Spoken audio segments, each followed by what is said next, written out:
Yes, you heard that. That's okay. Technical difficulties. I'd rather have technical difficulty. That was a blooper. That was a live blooper. So here we go. I'd rather have technical difficulties than scholarly difficulties. So you come to my program, my platform, you're gonna see probably some technical difficulties.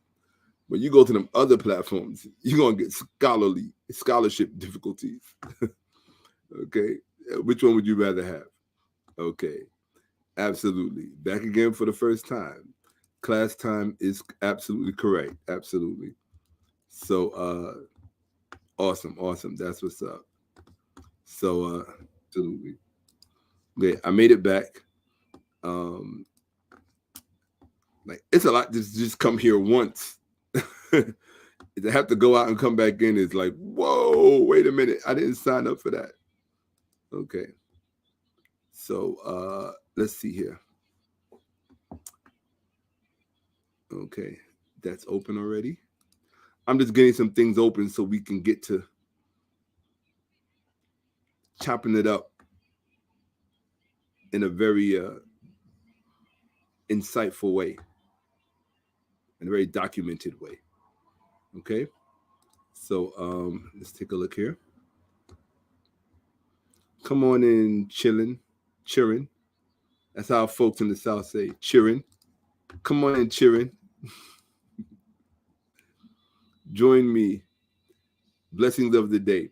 If it's your first time watching me and you don't know who I am, which I can't possibly imagine, although many people have come across my feed simply because it was recommended to them and it was their first time watching me. So, to those people who are seeing me for the first time and don't know who I am, you will by the time this is done. That's number one. If you stick around, but my name is Shakka-Ahmose, and actually more correctly pronounced Shakka-Ahmose. Okay, if you're going to do the correct pronunciation, it's actually Yames. But I use the Western orthographic pronunciation, which is Amos. Okay. Um, so yeah, absolutely. Insights documents. That's right. That's what we're here for, right? We don't play around on this platform. So, but I got to get me some good admins. I got to get some people that can see the. Oh, by the way, just to let you, before I said I'm going to do this from now on. If you are bothered by profanity, let me warn you. I do use profanity. Um, if the moment strikes me to do so, because I'm just truthful in every moment. So in every moment throughout this process, I'm just in a truthful place because I'm dealing with truth, right? And so it kind of puts you there. And if you come across something that elicits a profane remark, and I mean profane, um, you know, better to let it out and hold it in. I think, not all the time, but here on this platform on Hieroglyph, I'm very at home and I'm comfortable, so I'm just going to be myself, which is the most comfortable thing to be. And uh, I'm certainly cut from a different cloth, an anachronistic cloth, if you will. Uh, as long as the cloth is nice, I don't care. My little pun on words, but so well, my thing is, um, I'm glad that I could help out. You know, much love.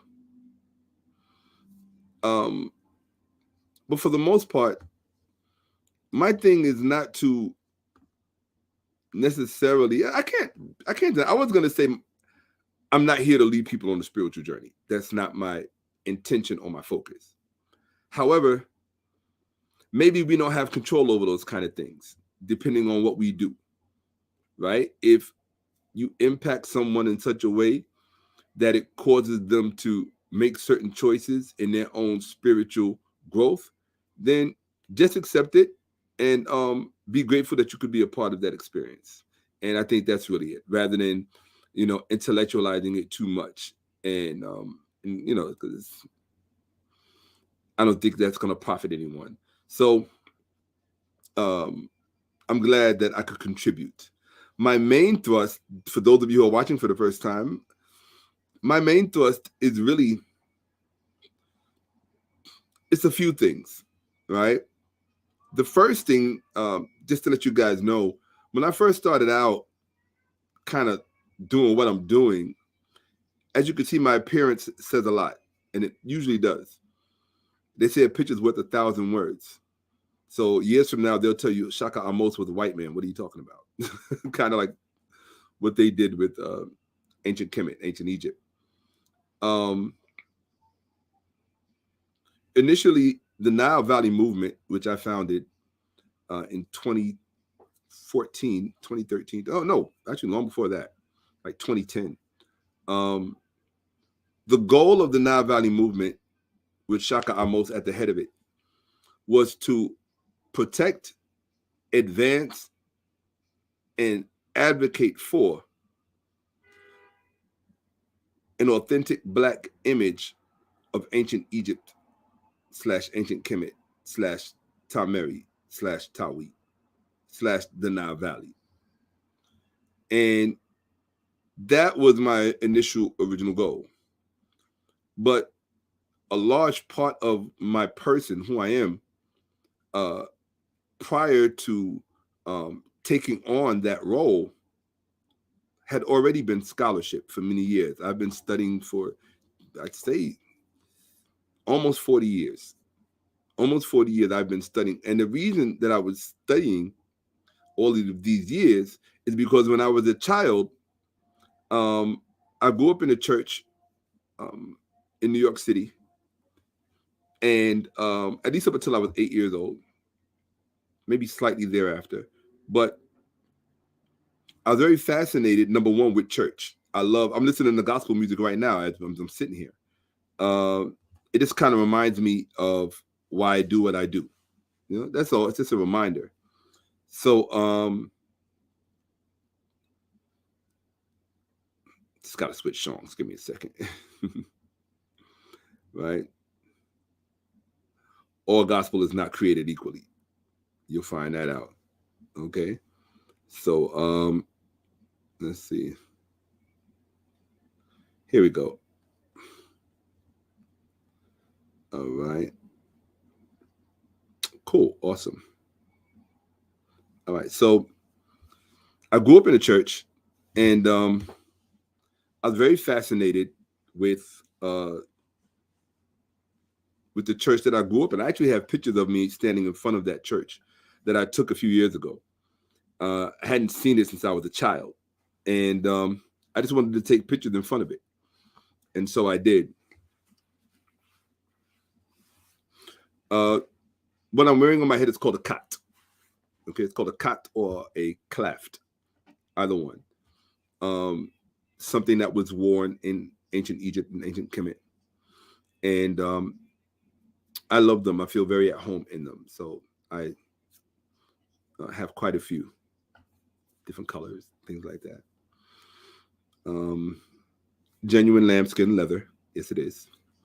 For those of you who would like to purchase one. But I grew up in a church, and I was very fascinated. First of all, you're talking about a Southern Baptist AME type church, where I'm talking about the early 1970s, late 60s, early 1970s, with the most beautiful Black woman that you could possibly imagine.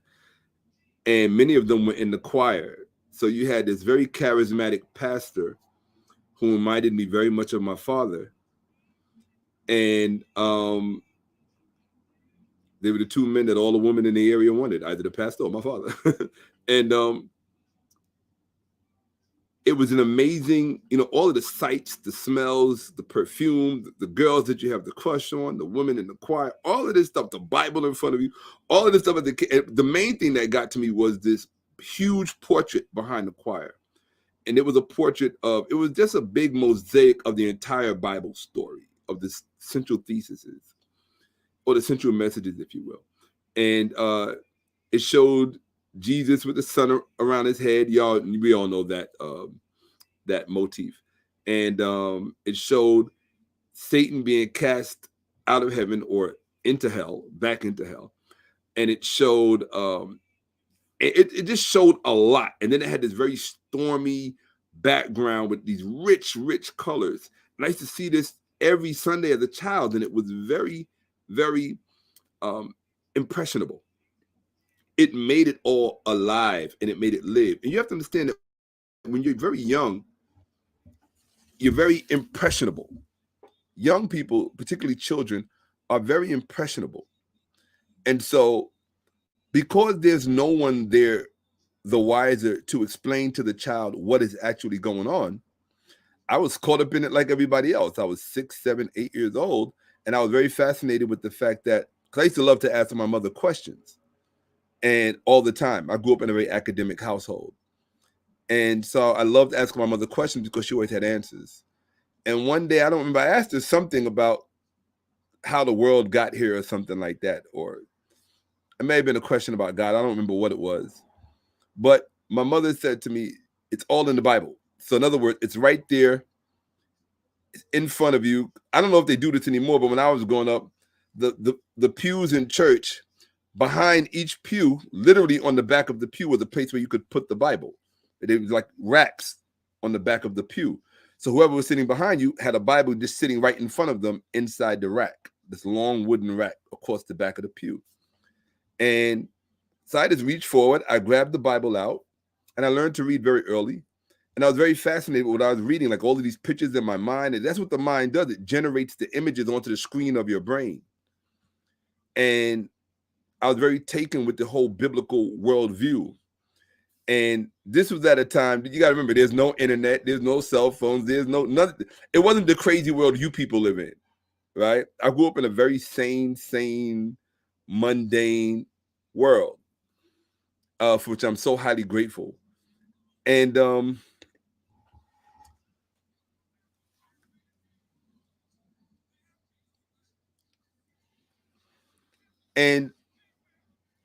I was fascinated at the fact that, wow, all of my questions can be answered just by opening this book.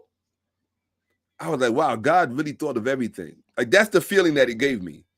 It gave me the feeling that God really thought of everything, left a book, left a manual, right? Bible. See it, right? He left a book, a manual, so that any questions that you have about the universe, about life, how we got here, everything was answered in that book. And I was very impressed with that. I was very taken with that.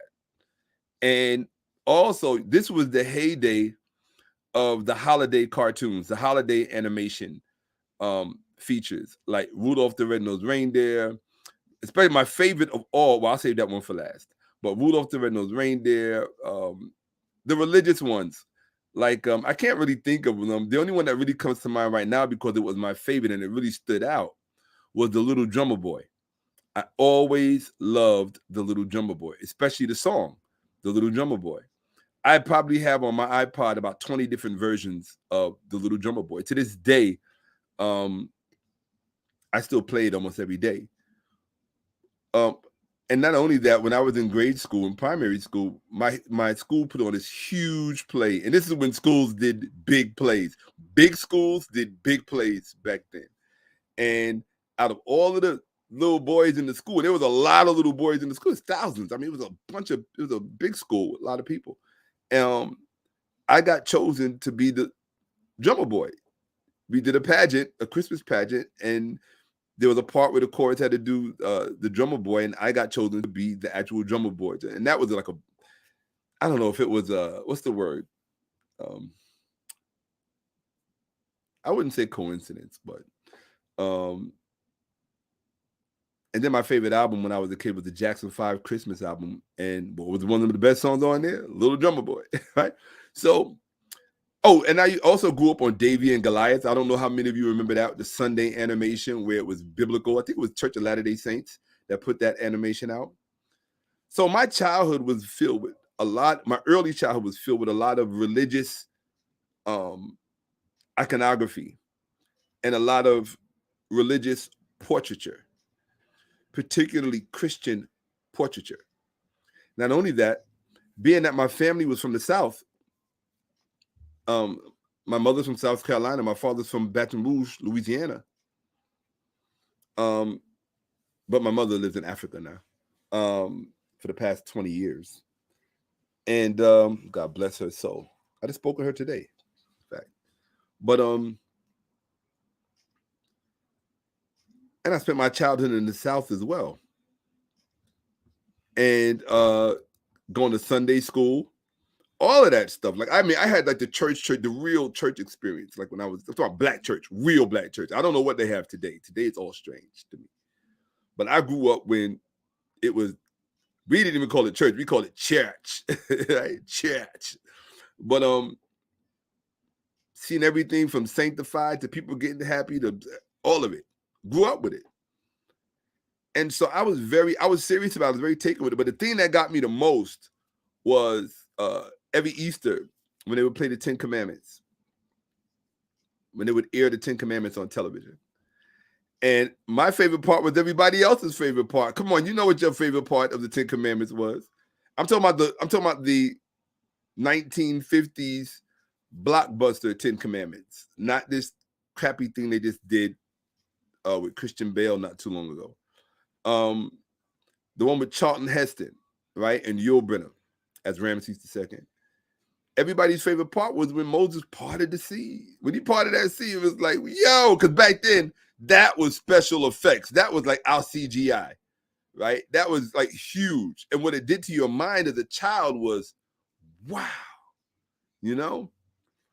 And then, I remember one weekend after watching the 10 Commandments, I asked my mother, who was attending Hunter College at the time, and I think Dr. Clark was one of her professors. At this time, she was at the Hunter College School of Science and Health. And so my mother was an academic. And so she always had answers for us. And I asked my mother one morning, the morning after we saw the 10 Commandments, and I got up to go to school, my younger sister and I. And, hey, love you right back. Absolutely, 100%. Love you right back, Scovington. And I asked my mother, yeah, Charlie Brown Christmas. Absolutely. Absolutely.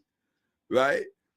And hold on a second, because I don't like to ignore the chat. I value those of you who come to spend this time with me. It's precious time, you know? So there hers.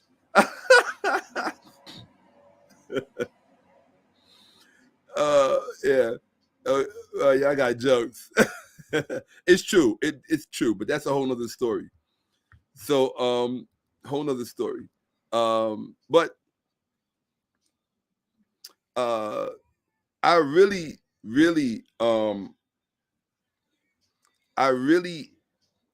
enjoyed it. I enjoyed the whole biblical worldview. Even to this day, I still do. I think I was watching The Passion of Christ the other night, but I had to stop to do something else. So I'll get back to it some other time. But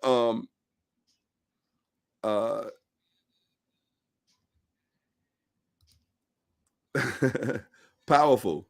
I was told that earlier today, actually. Outside of Whole Foods, a young lady told me that she experienced a similar experience, right? So, right? Y'all better catch up. Y'all better play catch. I got to play catch up now. So, so again, I put that up before, right? So, Courtney, I'm going to go there this evening. I'm absolutely going there. You do not want to miss this. Okay, for those of you who are wondering what I'm going to be talking about,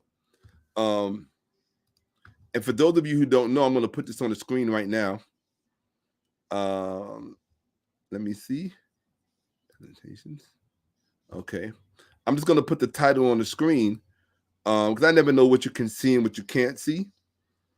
Although I'm pretty sure you all know what the title is, but oh, let me see. Here we go. Okay.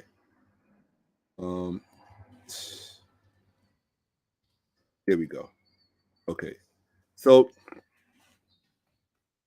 I had such a beautiful day today. I'm so grateful. So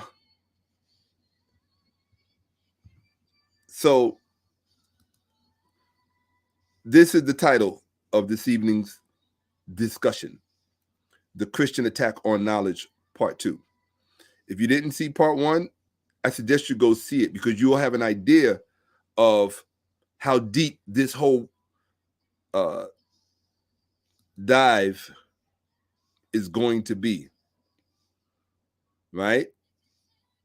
I'm going to call it a deep thought session. And one of these days, very soon, I'm going to explain to you why I'm calling it deep thought. Okay?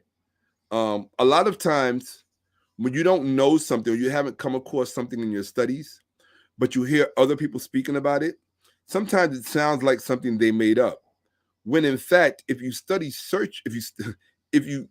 further, you will come across it in the documentation and realize, wow, what they said was true. I'll give you a perfect example. Most of you know I have a peer and a colleague and someone who I consider a mentor, certainly an older brother, Professor Reggie. And you've seen him on the House of Consciousness and all of that. And he used to always say that the Egyptian cosmology or religion, whatever you want to call it, was very closely related to quantum physics. And I used to roll my eyes every time he would say that. I always be like, oh my God, because I know he was into computer engineering. And I figured, well, because he's into physics, he wants to just marry the things that he loves. And therefore, because you love physics, now the religion of ancient Egypt is like physics, right? And I was thinking this is where he was coming from. And lo and behold, as I was doing some research,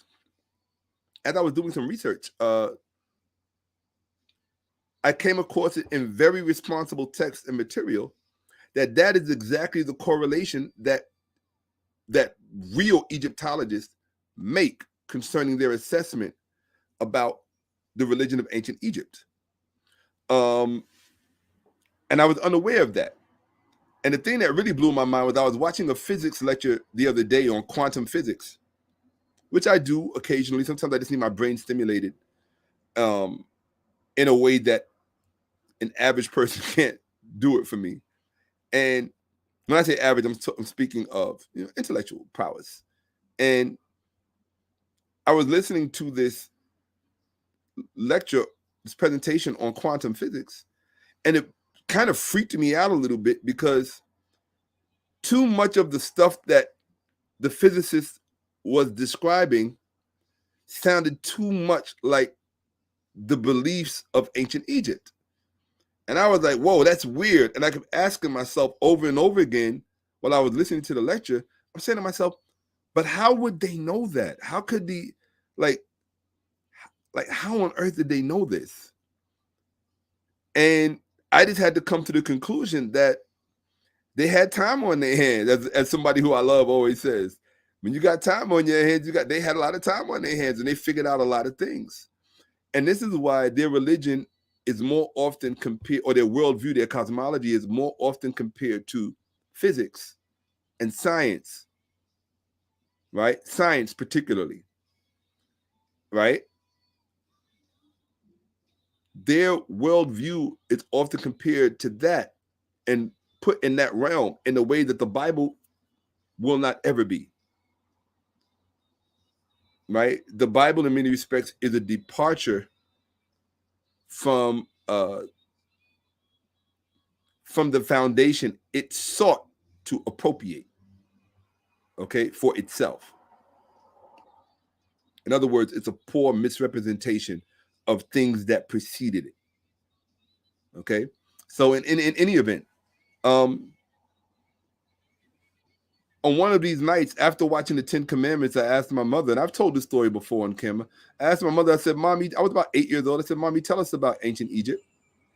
And she was just waking us up to go to school. She always woke us up the same way. Rise and shine, rise and shine. She'd come to the top of the steps, because we lived in a duplex. She'd come to the top of the steps and she'd like, rise and shine, rise and shine. And my younger sister and I would jump out of our bunk beds. And I walked up to my mother and said, Mommy, tell us about ancient Egypt. Because we had just watched the 10 Commandments the night before. And I would never forget her response. She said, number one, this has got to be like 1976, 77. And I asked her, about 1976. And I asked her, I said, Mother, tell us about ancient Egypt. And she said, first of all, it's not called Egypt. It's called Kemet. And she said, if you study it, you will never have any questions about anything again. Now, as a child, it went in one ear and out the other. I just said, okay. It didn't come back to me until my late teens and my young adulthood, when I'd gotten into Christianity as a young adult, in my late teens, as a young adult, born again, all of that. And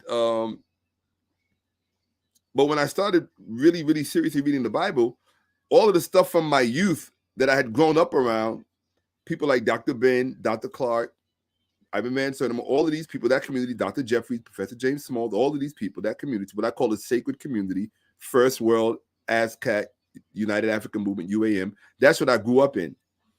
But when there was a certain period that I went through, y'all know how girls get, relationships can have you like exploring all kind of other things. Well, I ended up in this Christian relationship, and we were going to get married, and that's what she required of me. So I was like, okay, no problem. But when I started studying it, I was like, wait a minute. Because of my memory, I said, there's a backstory here that's edited out. And I remembered that. And so I did something to my camera. I don't know what I did. And I did something. I realized the story was edited out. And so I went back to my mother's home and I began to, this is an edited version of it, but I began to go through her literature. And I came across a book called The African Origin of Civilization, Myth or Reality by Shakka-Ahmose. And right after I read that, I read Africa, the Mother of Western Civilization by Dr. Joseph Ben-Jochannan, who was my spiritual godfather to my mother and to many others. Although they did have a personal relationship as far as mentor to mentee. My mother would often go to Egypt with Dr. Ben, right? As many did.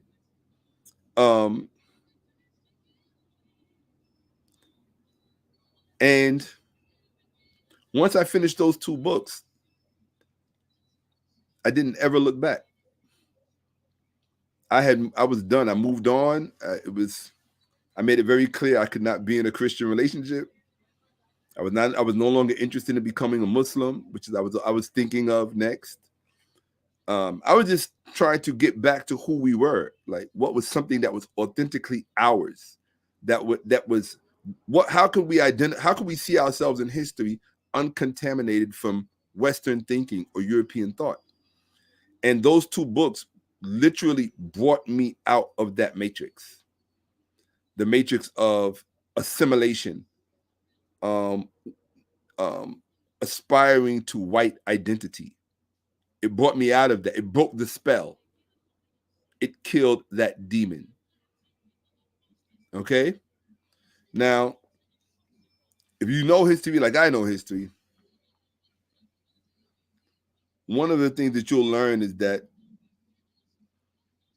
white and black in many respects, not in all respects, but white and black in many respects has very little to do with a lot of it. You'll find that most human beings have more in common with each other than they want to admit. But there are some things that do separate, that there are some things that make people distinctive. And one of the things that make African people distinctive is, and African civilization, is that I'm not one of these people that run around screaming, oh, we're superior, we're superior. But what I can document is that we are anterior. We come first. We came first. We did it first. Most of what you take for granted in civilization was created by our race. And there's nothing to be ashamed of. about that, right? But you can't wear it as a badge of honor if you are not upholding that legacy. If you are not living your life in such a way that you're furthering that contribution, reclaiming that contribution, preserving that contribution for your future progeny, then you are not a part of that legacy. You are outside, as we say. You are not forever outside, but you are outside of the legacy until you come in. Okay, it's kind of like being out in the cold. And so I just said all that to say that I was very, very taken with the Bible. And the book that I don't give enough credit to, when I first realized that something really wasn't right about this Bible story, was when I was reading Dr. Ben's book, Africa, the Mother of Western Civilization. I'll show it to you. I should have had the link here so y'all can use my link, but now I'll show it to you some other time because I want to just move on. But I will show it to you, or you can go look for it. But in the book, he shows the comparison of Proverbs, a portion of Proverbs in the Bible, and the instructions from ancient Egypt. And he showed that they were exactly the same, right down the line. And for the first time, my mind was blown. I was like, huh? I was like, wait a minute, whoa. All of these years, like nobody bothered to tell us that this stuff in the Bible, at this particular piece right here, this stuff in the Bible, Proverbs 22 to I think 24. So Proverbs 22, 23, and 24. And that's a nice portion. I'm saying nobody bothered to tell us that came out of ancient Egypt, out of their writing, that they lifted it, they plagiarized it, they took it for themselves, misrepresented it as if it was the word of God or their own. I said, wow. I was really blown away. When I say blown away, I would say almost traumatized. I think from that point on, seriously, I think from that point on, I became obsessed. I can say obsessed with finding out just how much more had been taken out of the writing of ancient Egypt and placed into the Bible. And here we are watching these Christians claim something that's not even theirs. And then I asked myself, well, how long are we going to let that go on? Like I'm saying, I mean, like, what's the point of teaching us all of this if we just going to sit back and go, oh, well, hey, thanks for telling me and just keep it moving? It's like, are you serious? People are making life-changing decisions based on what they're being told. Okay? They're making decisions about marriage, birth, all kinds of things, death, life, right? Based on misrepresentations and falsehood being passed off as the authentic article. And I just felt, I didn't know how to feel. I think I felt insulted. On some level, I may have felt traumatized. I don't know. I felt a bunch of different things. But the overwhelming feeling that I felt was, okay, if nobody else is going to communicate this to our people and to our respective communities, I will.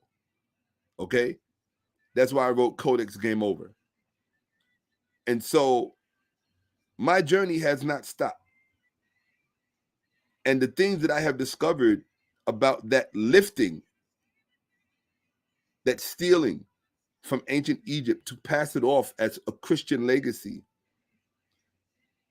it's much deeper than any of you will ever know. And I'm going to show you some of it tonight. But it's much deeper than most of you could even begin to imagine.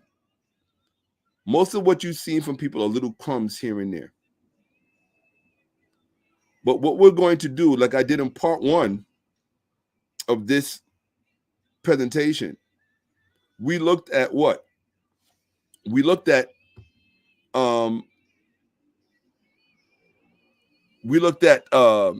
Oh, hold on, folks. I'm just going to do a quick chat run. There seems to be an interesting conversation going on. And let me see. Oh, okay. No, I'm staying out of that. Right. So okay. Oh, here we go. Okay.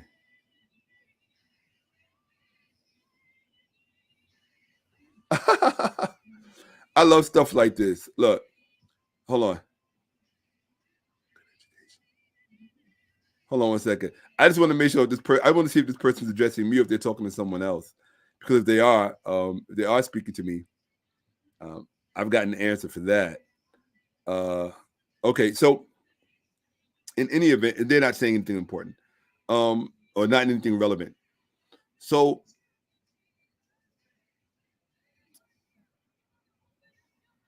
in part one of this presentation, we looked at what Christians actually believe about the resurrection. Okay, we're going to go back to it again, not tonight. And we're going to go back, we're going to revisit a lot of things. See, one of the things about this presentation that is so big and is so large that I could have spent the next month trying to figure out how to present it. And I said, I don't want to do that. I have to broadcast. I have to be here. I was supposed to be here for the past 2 days. But sometimes I just have to like gather up the strength to come here to do this. It takes a lot. It takes more than you know, right? So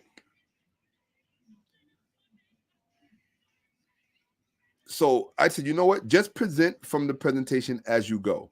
Whatever strikes your mind, if it's relevant to the presentation, go on the presentation, get it, share it with the viewing audience on the screen. That way, we're all on the same page. But I said, don't worry about the order that you present it in, because it's always going to be relevant no matter which order I put it in. Okay? So in the last one, as I said, we looked at what Christians actually believe about resurrection. A personal friend of mine who happens to be an extremely dedicated and educated Christian, and highly indoctrinated would be a better term. A highly indoctrinated Christian, over a phone call, explained to me in detail, because I asked for details. How do Christians think of the resurrection? How do they think they're going to be resurrected? What does that look like? What is the step-by-step process like? And the reason that I asked that was because I wanted to see just how much of what he said was in lockstep with the beliefs of ancient Egypt. Because, as I said, because of a movement, what I would call a counter-reform movement, if you will, or a reform movement in the field of comparative religion, there was a movement to emphasize the differences of religion. And this is something Christian apologists rely on when the Kemetic community brings up the parallels and the similarity, and when we begin to exact charges against them of things like plagiarism. And they, as I showed, in fact, I'm not gonna do it because I showed it in part one. But I showed these apologists saying that there was no resurrection in ancient Egypt, that Osiris was not resurrected, he was only reanimated, and that he was the king of the dead, the potent dead, and that those who died in Egypt went to the realm of the dead, and that's where they stayed, and that's it. So resurrection has nothing to do with ancient Egypt, but it has everything to do with Christianity. That's the gist of their message, and this is what they say over and over again. So they always want to caricaturize and misrepresent ancient Egypt as a culture obsessed with death as opposed to life, right? So they're up in church screaming, I'm listening to the gospel right now. Lord, she's talking about, I need you, Jesus. I'm in love with you, Jesus. Jesus, Jesus. I can't wait to be with you, Jesus. You're coming to get me, Jesus, Jesus. And I'm like, and you saying that the ancient Egyptians were obsessed with death? Really? Like, so, but they would say no, but Christ deals with eternal life. Well, what do you think Osiris dealt with?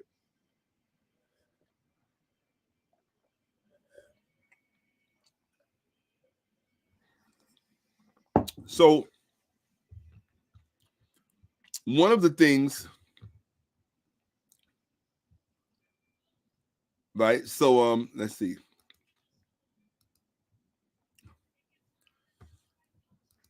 So one of the things that 1 second, people. All right. Okay, cool. All right, at 144. Someone was asking to be removed from the chat, so I just removed them. Okay. So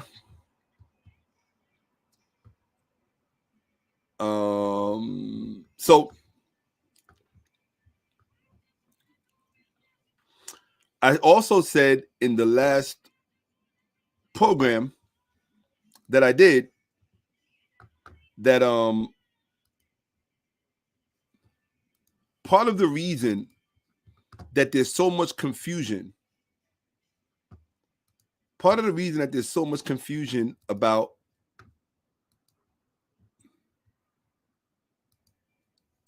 here we go. Okay. So part of the reason that there's so much confusion and misrepresentation of ancient Egypt is that most people really don't know the facts of what the ancient Egyptians believed about resurrection or even the resurrection of Osiris. And so because of that, a lot of false claims are made about Osiris and the Egyptian resurrection. Many false claims. We looked at the writing of Jonathan Z. Smith in one of B.K. apologists, Alfredo Valentin's sources, History of Religion, where he said that Osiris can in no way be called a dying and rising god. And Alfredo went on to say that it's just not there, people. It's not in the text. He spoke definitively about something he knows absolutely nothing about, as apparently Jonathan Z. Smith did as well. As I pointed out, the mistake made by Jonathan Z. Smith and many in the field of comparative religion is that when they compared Osiris to Jesus, they were comparing Osiris to Jesus in his agricultural, in his agrarian, cyclical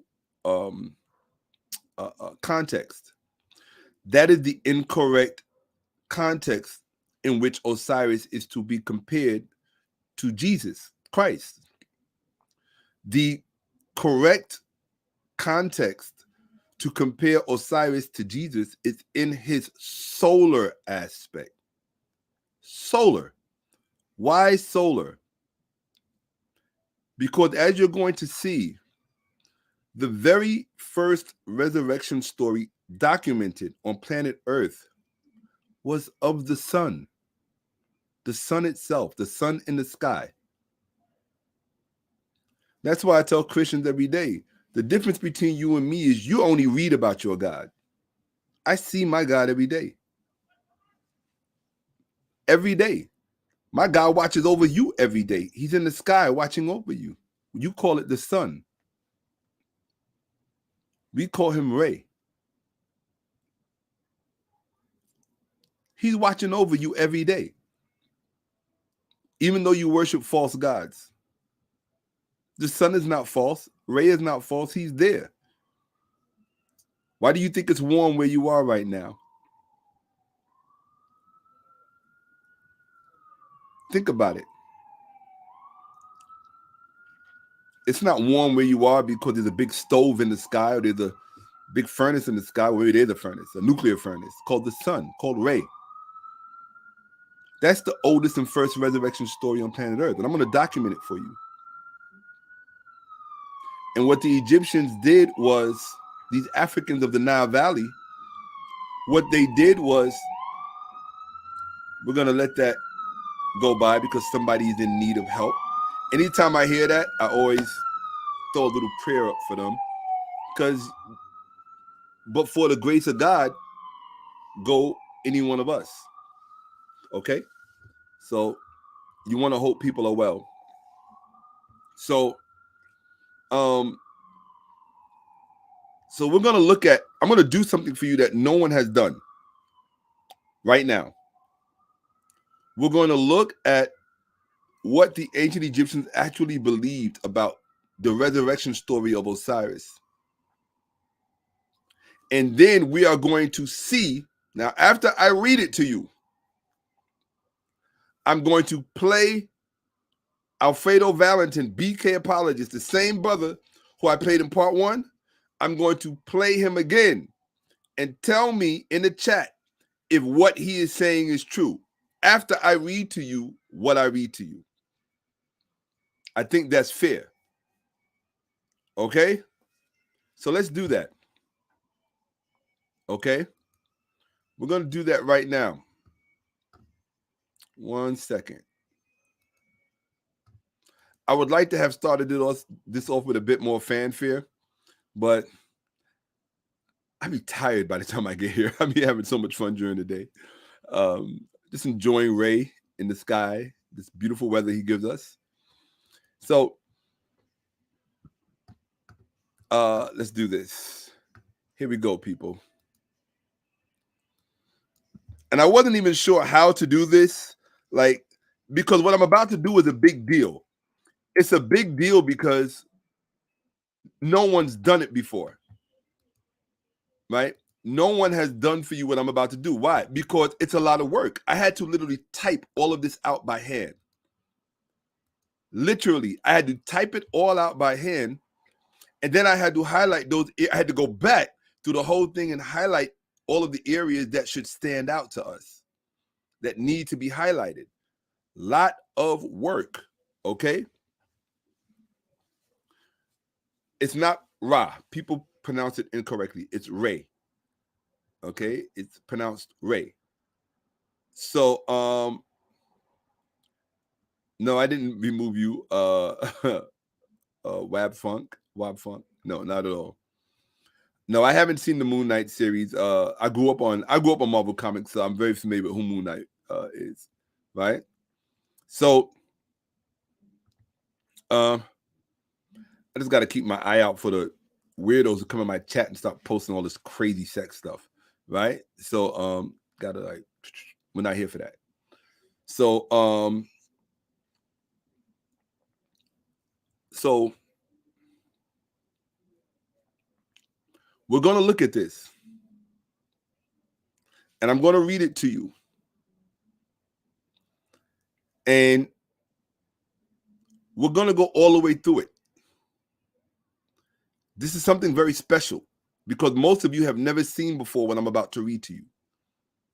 Most of you don't really know how the resurrection story actually works and why they are wrong about Osiris. They say he was never resurrected. He never comes back to the earth. And because he doesn't come back to the earth, he doesn't fit the dying and rising motif. Okay, so because he doesn't rise, he just stays in the realm of the dead, and he's the king of the potent god, the potent dead, and that's it. This is the story they tell you about Osiris. Okay, which only tells me they don't even bother to study. They don't even bother to study. Okay, so, and what they forget is that knowledge of the religion evolves with time. And I guess when Jonathan Z. Smith was writing his work, Egyptology perhaps had not advanced as far as it did in the 90s and around the turn of the millennium. So, because now the religion can be assessed systematically and systemically, comprehensively. The resurrection concept of ancient Egypt can be assessed comprehensively. So we're going to get into it right now. I'm going to read it from front to end. I'm going to show you some things, and don't let it, well, if it trips you out, I won't be surprised. Okay? So here we go. Let me take a quick look at the chat to make sure nobody needs my attention for anything. Okay, great. So here we go, folks. Those of you who are here tonight, you're in for a treat. Okay? Take my word for it. If this is the kind of stuff you're interested in,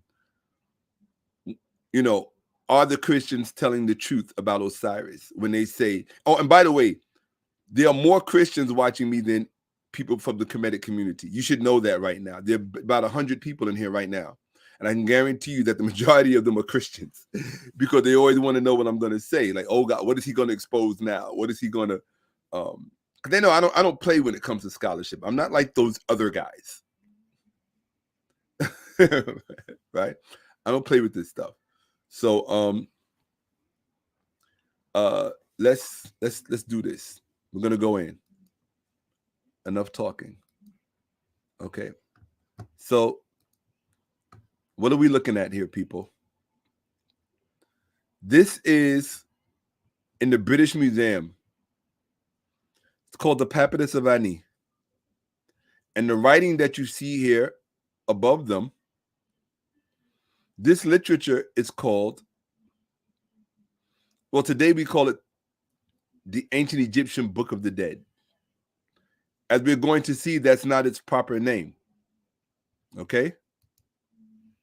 So I just wanted to show that before I came back here to be with you. And now we're going to read the Ancient Egyptian Book of the Dead, translated by Raymond Faulkner, with an introduction by James P. Allen, curated Department of Egyptian Art, Metropolitan Museum of Art. And for those of you who don't know, the Metropolitan Museum of Art, where James P. Allen was the curator, is literally a 20-minute walk from my house, from where I am, from my residence. It's a 20-minute walk right through Central Park, and I'm at the museum. So I just like to share that with people. And so let's do it. The introduction by James P. Allen. Pay attention, because nobody is going to do this for you. I took days, precious days out of my life, stopped everything just to type this out for you all. Right? You wouldn't do this much typing.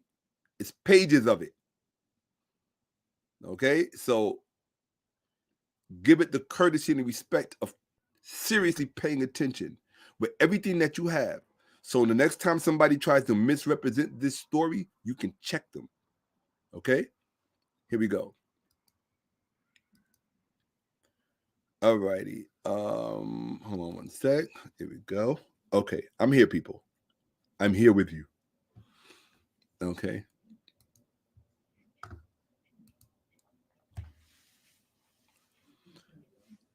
The ancient Egyptians would not have recognized the title of this book, the Egyptian Book of the Dead.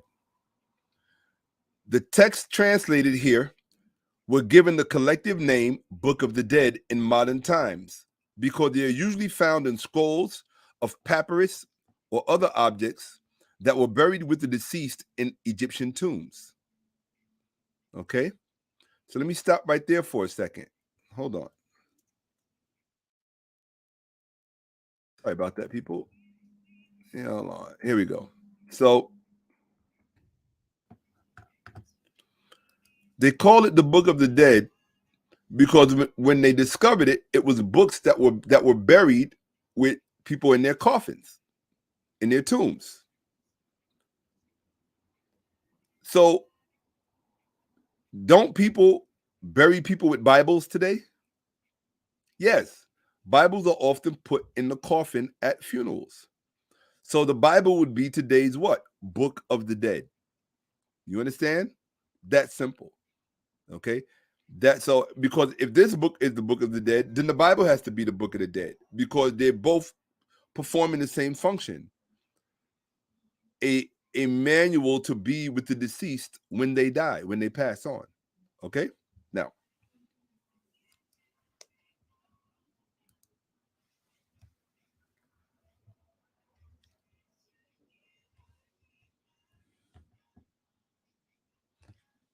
the text translated here were given a collective name Book of the Dead in modern times because they are usually found in scrolls of papyrus or on other objects that were buried with the deceased in Egyptian tombs.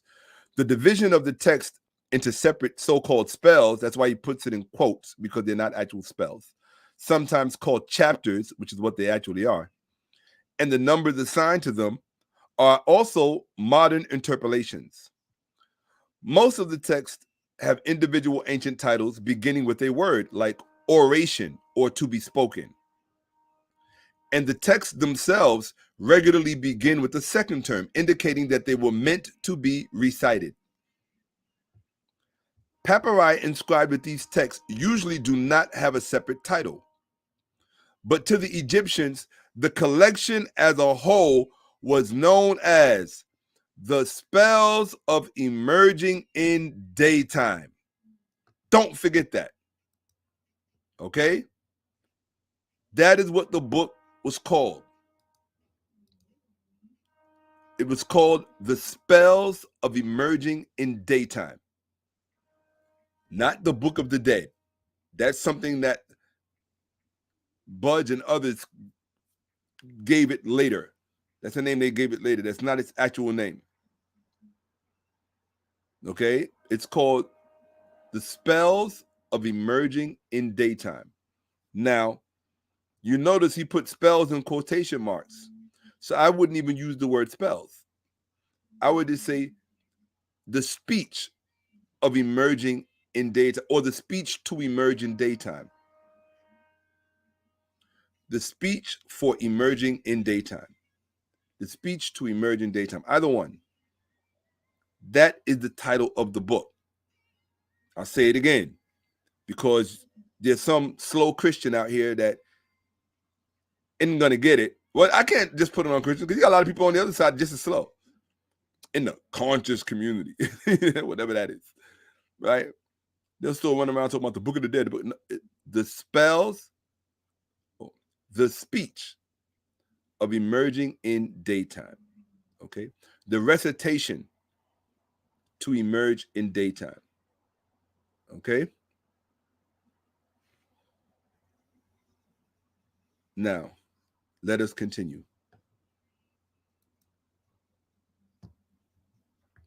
The modern title, Book of the Dead, is misleading. Do you see that? For those of you who try to impose death on the religion of ancient Egypt, on their worldview, the modern title, Book of the Dead, is misleading, because the texts are not about death, but about life, especially eternal life as a spirit. I'll say it again, eternal life. And for those of you who don't know, just to help you out, this is the book I'm reading from. It's right here. Okay? The Ancient Egyptian Book of the Dead, translated by Raymond Faulkner with an introduction by James P. Allen of the Metropolitan Museum in New York. Okay? See it? Okay? I'm literally reading from that book, from this book. Okay?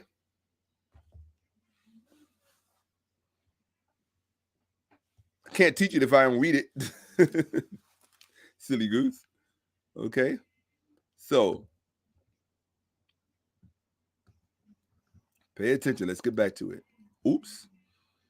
Okay. Here I go. Okay.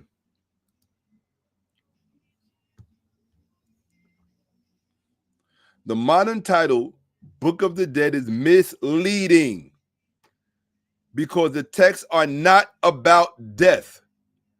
But you hear that, Alfredo Valentin, BK apologist, urban apologetics? Their religious text was not about death, but about life, specifically eternal life as a spirit, which every Egyptian hoped to attain after death. The Egyptians believed that every living person was composed of three essential elements. Now pay attention, because this is where you Christians mess up even in your own religion. And it's why you don't understand your own resurrection story. You don't know the difference between the spirit and the soul. They're not the same thing. They have two different functions. And so when you ask Christians about the resurrections, they speak about the soul and the spirit as if they're the same thing. I documented it to people when I asked the Christian to describe resurrection for me. You notice how he kept jumping back and forth between soul and spirit in the same sentence as that they were synonymous. The reason that Christians don't know this is that, number one, they didn't create the story. And because they didn't create the story, they didn't create the structure of the eschatology. The ancient Egyptians did. The reason the ancient Egyptians did it successfully is because it was the ancient Egyptians that gave definition to the anatomy of man, what they call the anatomy of man. So why do they call it the anatomy of man? Because just as the text just said right here, it says, the Egyptians believed that every living person was composed of three essential elements. So we're talking about anatomy in the ancient sense, how the ancient Egyptians saw every human being. You were composed of three things essentially. So let's look at what they are. Okay? Body, ba, and ka. Okay? Body, ba, and ka. The word for body would have been kat. So it would have been kat, ka, and ba. And in some other text, you would also include the kai bit. Okay? The shadow. But that part is not essential to the anatomy. What's essential to the anatomy are these three things: the body, the kat, the ka, which is the spirit, and the ba, which is the soul. Okay? Pay attention, because nobody else is going to recite this for you. They would have done it for you already if they were going to do it. This way you can't say no one ever did it for you. And I'm hoping that many Christians are watching so that they can learn. If you're going to debate us, at least debate us on accurate information. Don't debate us on what this garbage, this poor excuse for scholarship that BK apologist came with. He doesn't know what he's talking about. That kid is special education for real. And I'm going to prove it. I don't ever say I'm going to prove something and don't prove it. Okay? So let's continue.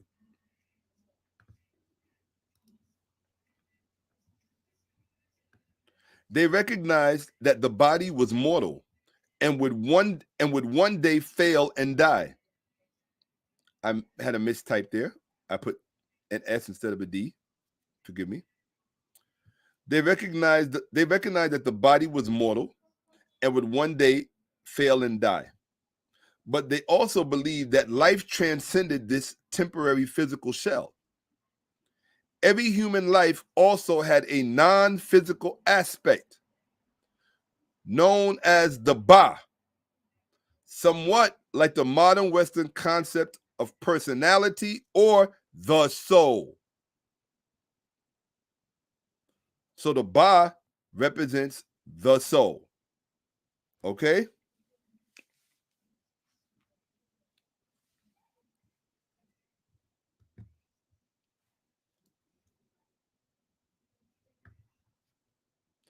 And even this image here that he used this image to try to make Osiris appear like a zombie, as if he was dead. We're gonna address that too. Take my word for it.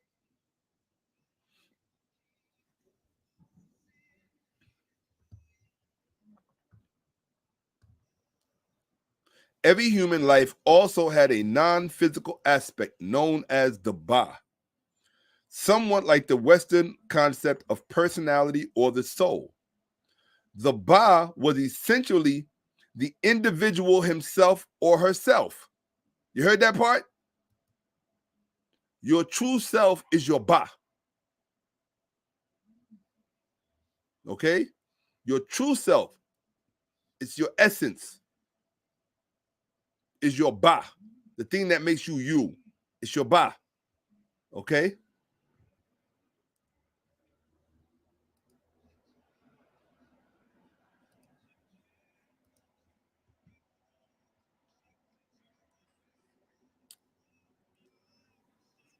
The Ba was essentially the individual himself or herself, inhabiting the body during life, but capable of independent existence after the body's death. Which meant that after you die, your Ba was capable of independent existence. It could still live, your Ba, your essence. Okay? Be square on that. Let's be square on that. Stop letting people tell you about ancient Egypt, what they believed, and this, that, and the third, and they themselves don't even study. They don't bother. They don't bother. If you don't, they don't respect it. So why would they? Okay? But you have no excuse. You walking around wearing an ankh. You walking around. I can't stand. I see these black people wearing ankh. Oh, I got an ankh tattoo, and I got ankh earrings, but they don't bother to study this stuff. They into all of the spiritual mumbo jumbo guru BS instead of getting the systematic theology, the actual thing, right? The actual, rather the authentic. If you want me to say it correctly, the authentic eschatological worldview of ancient Kemet. Okay? They don't bother. They don't waste their time.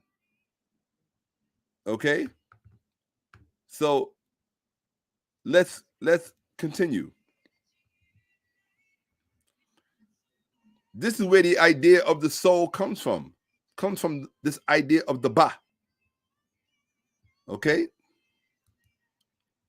Wasn't no Christians talking about no soul. Wasn't no Christians when this was around. They didn't exist anywhere.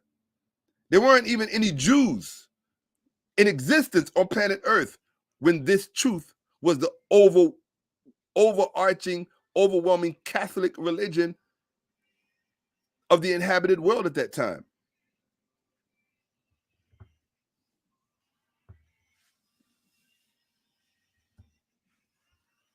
Catholic just means universal.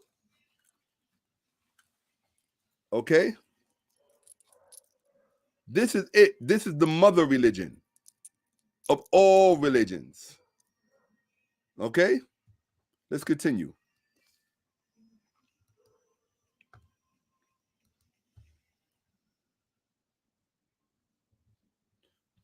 Remember,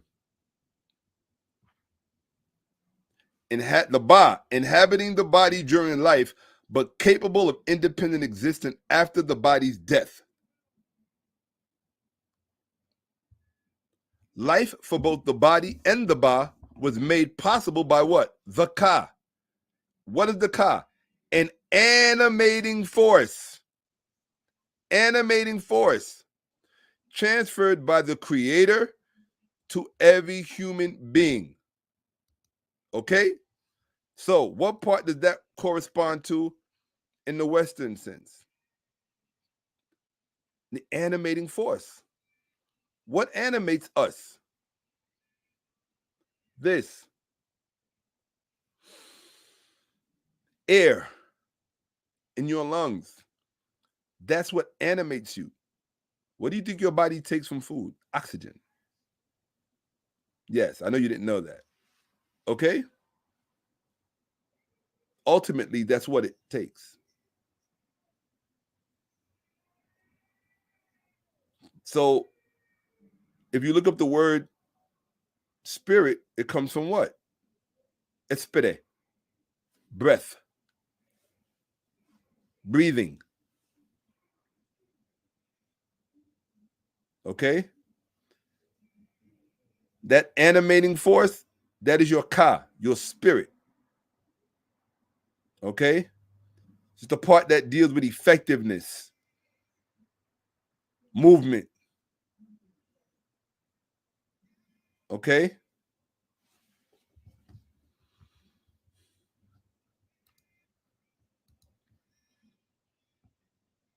Death occurred when the Ka, the animating force, separated from the body and returned to its maker.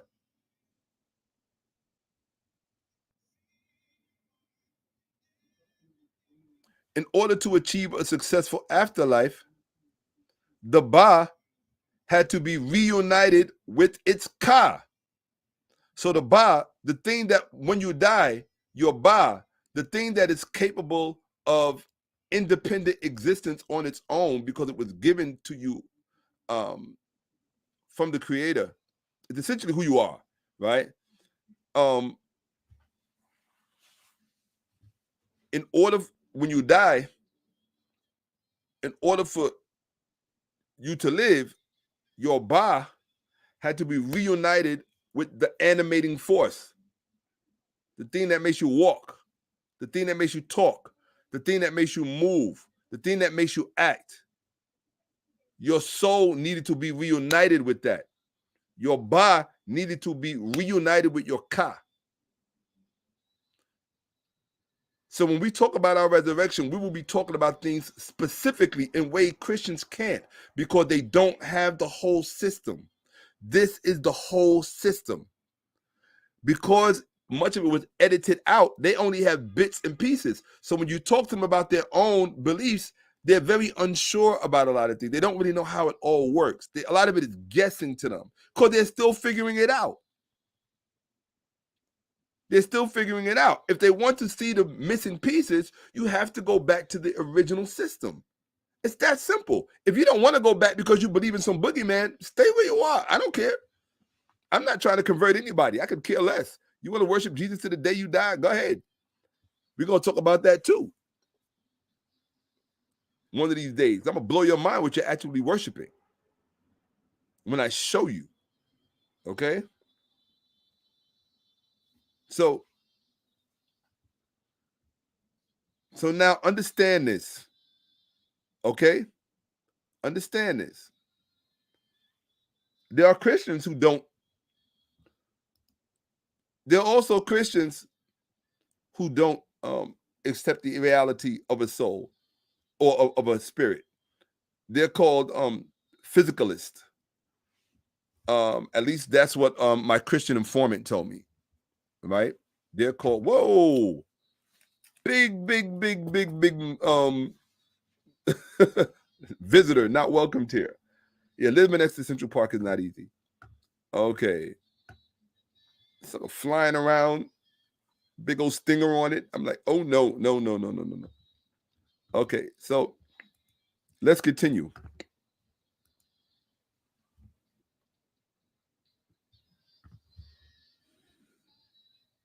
Death occurred when the ba, or rather when the ka, separated from the body and returned to its maker. In order to achieve a successful afterlife, the ba had to be reunited with its ka. But the ka did what? The ka had already returned to its maker. So if the ba had already returned to its maker, if the ka had already returned to its maker, the ba had to go after it. It had to be reunited with it. Okay?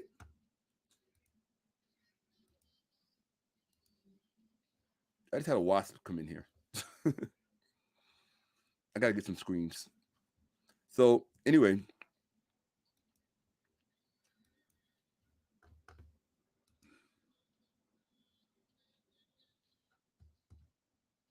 once that happened, once the ka was reunited with the ba, once the ba was reunited with the ka, the individual could continue to live forever in a spiritual form known as the ak, or effective being. Why? It's an effective being because it's animated now. The ba is animated now by the ka. Okay? That spark of effectiveness from the creator, given from the creator. Okay? So let's be clear.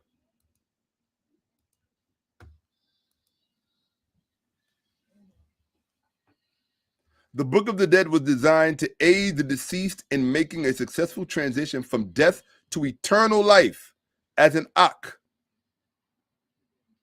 Most of the texts belong to the genre of funerary literature called ak makers.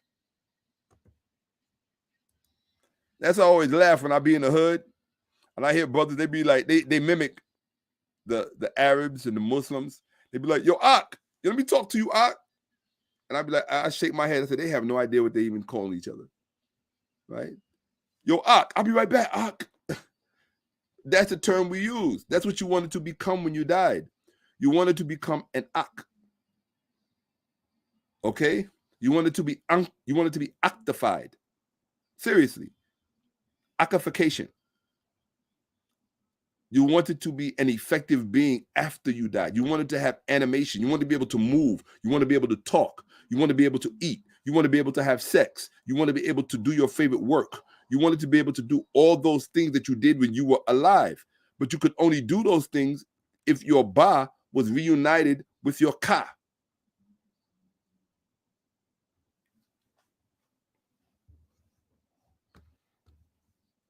Please like the channel and please subscribe.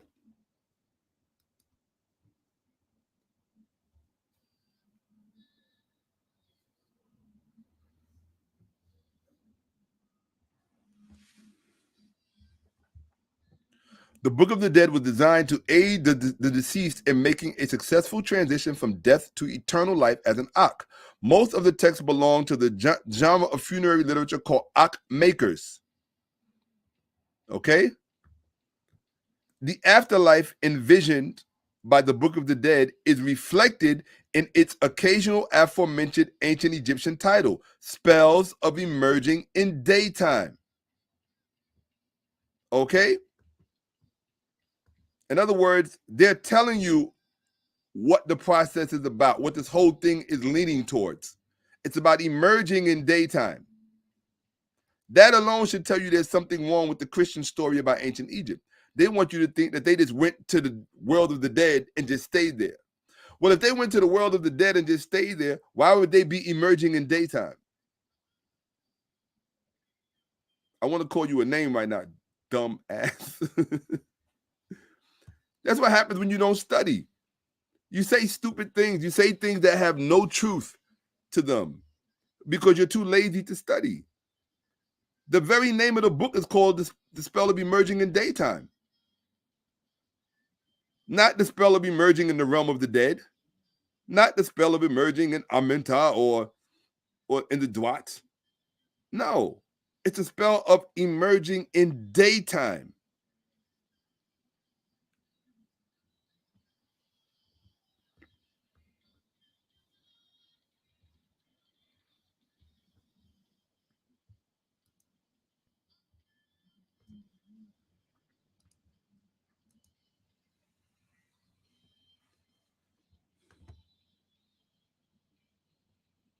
The newly revivified spirit was thought to live not in some distant paradise, but in the world it had known during life.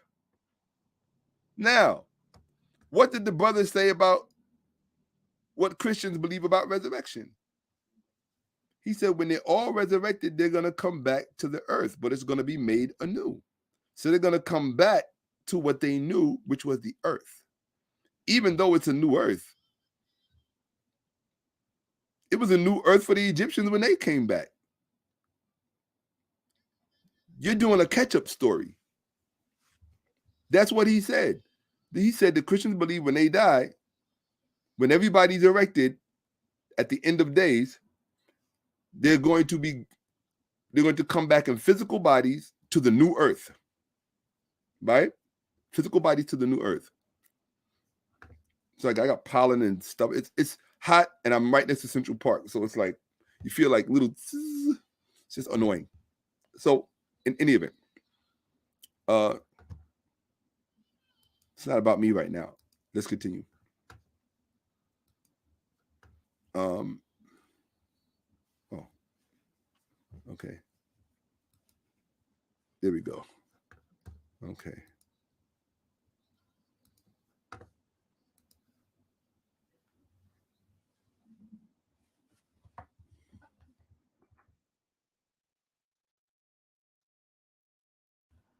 The newly revivified spirit was thought to live not in some distant paradise, but in the world it had known during life. And by the way, people, This is why it is called what? The hereafter. Here after what? Here after death. Meaning here. Not some distant place, not some far away place in your imagination. Here. That's why it's called the hereafter. Christians didn't create that idea. They did. Okay? These people did. Christians want to act like they're peddling something new and something unique. But they're not. They are not.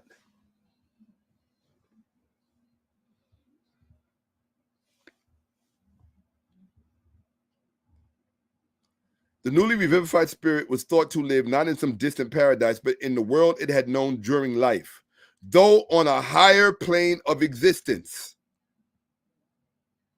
You hear that? A higher plane of existence. You come back to the world that you knew, but on a higher plane of existence.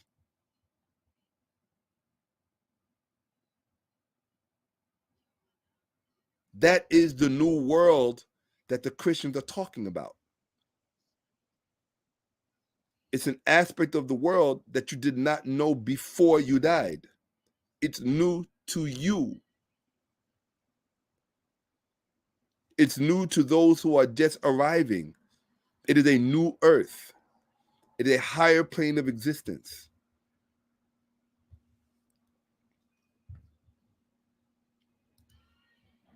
Let us continue.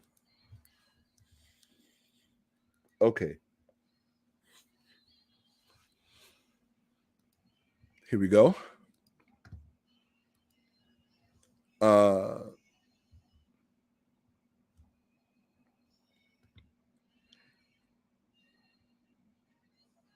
It could enjoy the best that the world had to offer. Talking about your newly revivified, resurrected spirit.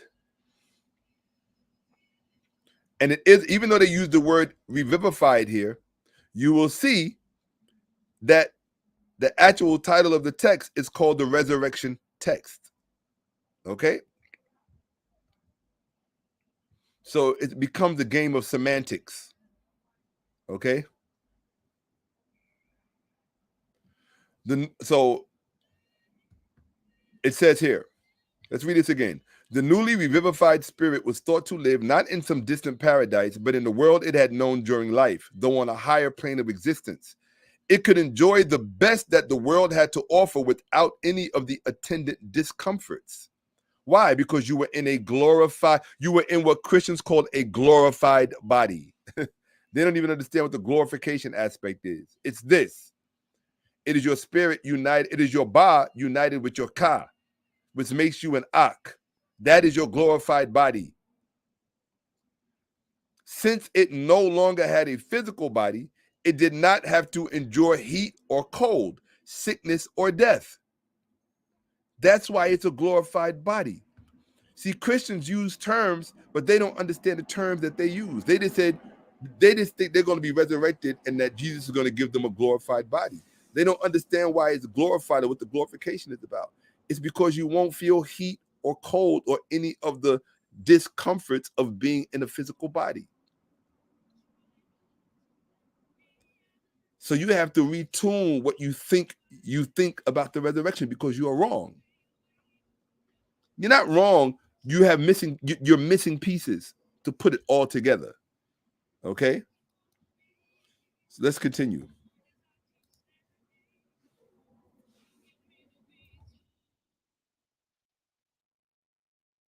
I'm going to deal with that picture. Okay. So,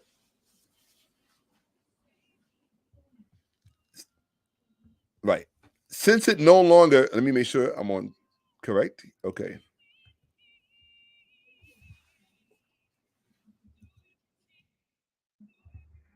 Since it no longer had a physical body, it did not have to endure heat or cold, sickness or death.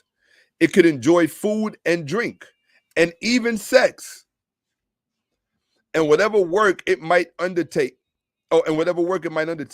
such as plowing or harvesting in the fields, would be done in comfort and without exertion. For the ancient Egyptians, this vision of the afterlife must have been a comfort as death approached. Those who were dying could look forward to eternal existence in the world they had known during life. And their survivors could feel that their deceased relatives and friends were still in their midst. Now, pay attention to that because I'm going to show you something. So, the ancient Egyptians believed that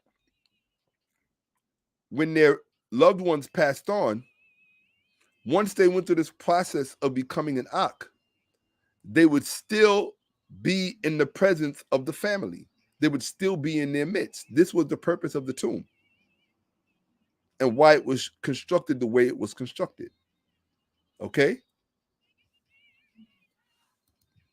Pay attention.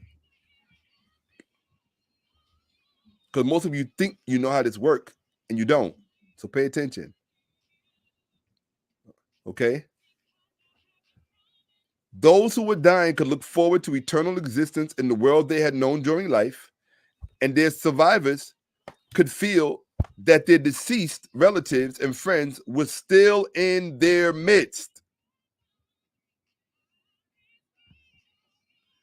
Egyptians who could afford to build a tomb for themselves and their family always expended more of their resources and energy on it than they did on their own homes.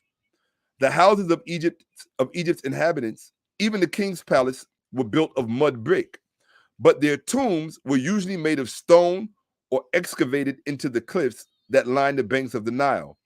This attention to the afterlife reflects the practical nature of Egyptian thought rather than a morbid obsession with death, which is what this idiot wants you to think. And that's why he tried to make Osiris look like this when he actually looks like this. Very peaceful. Very peaceful. Not like this. Okay?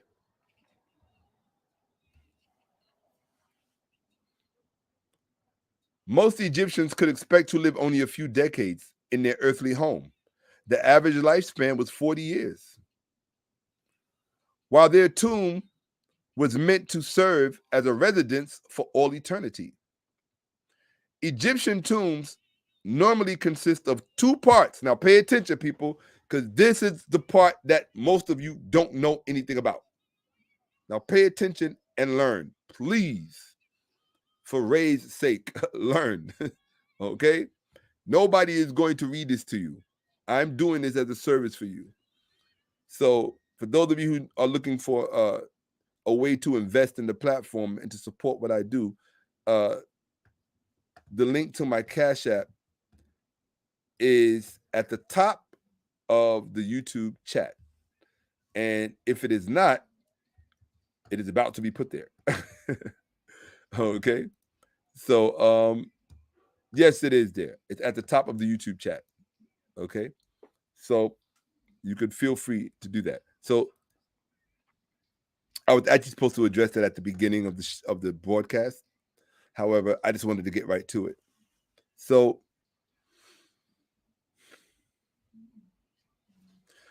here we go. Egyptian tombs. Let me make sure that you guys can see. Egyptian tombs normally consist of two parts. Below ground is the burial chamber in which the deceased body was interred, together with objects that the spirit expected to use in the afterlife, including funerary texts such as the Book of the Dead.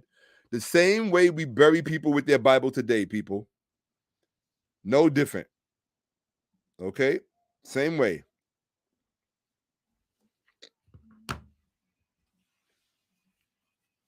Okay.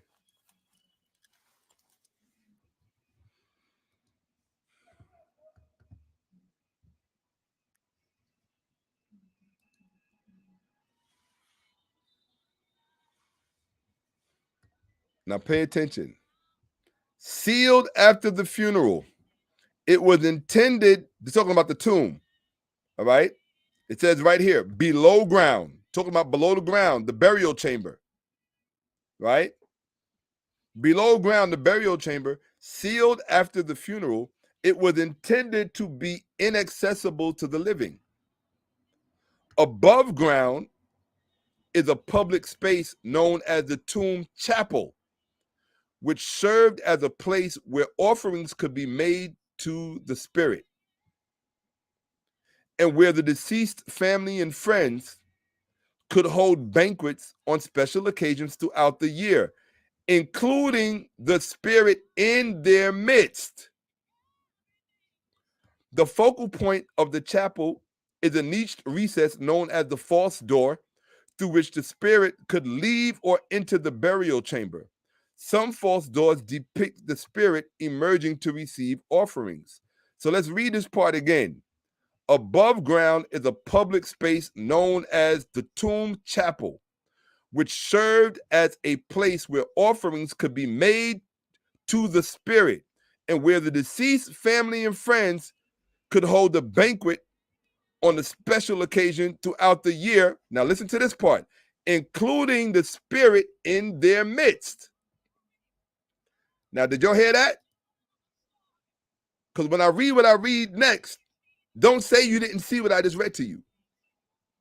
That the family stayed in the tomb chapel above and held banquets and parties or whatever ceremonies for the deceased, so that the deceased could come and be in their midst. Now watch this,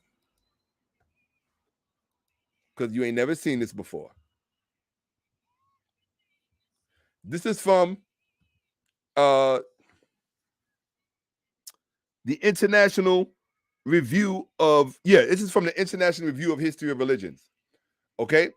This is a very seriously scholarly journal. It's called, it's by Larry J. Aldrich, Professor Emeritus, Concordia College, Moorhead. He's a graduate of the University of Chicago. Okay? Journal article, Introduction, Critique, Construction. It's a critique of Jonathan Z. Smith's work. The same guy who wrote that BS about Osiris in the Encyclopedia of History of Religion, when he said there's no way Osiris can be considered a rising god and blah, blah, blah. Well, this professor critiqued his work in the journal, and listen to what he says. Smith's examination of the archaeological data dating to the end of the 2nd century leads to the conclusion that the Christian dead remained part of the extended Christian family and enjoyed continued kinship with the living. Look, side by side. What they say here, right? It said, on the Egyptian tomb in the burial chamber, right? So that family and friends could hold banquets on special occasions throughout the year, including the spirit in their midst. In Christianity, what did it say? The 2nd century archaeological discoveries lead to the conclusion that the Christian dead remained part of the extended Christian family and enjoyed continual kinship with the living. Exactly the same. Exactly the same. Not almost the same. Exactly the same. So, when they like to tell you that, oh, these religions have nothing in common, you know what that is, right? You know what that is? That is another Christian lie shattered.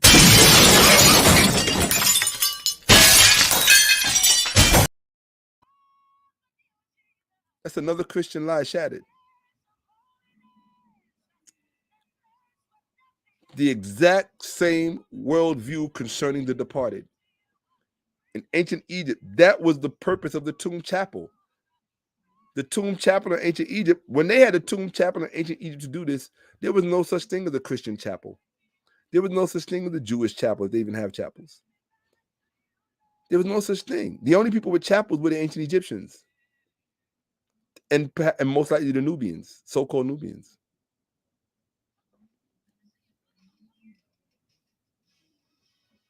That's why I put them side by side, so you could see this. See, this is the stuff Christians don't want you to see. Exactly the same, side by side. I'll read it for you again. First, the critique, page 217, Introduction, Critique, and Construction of Jonathan Z. Smith's Drudgery Divine. Newman, right? Gives you the page numbers and everything.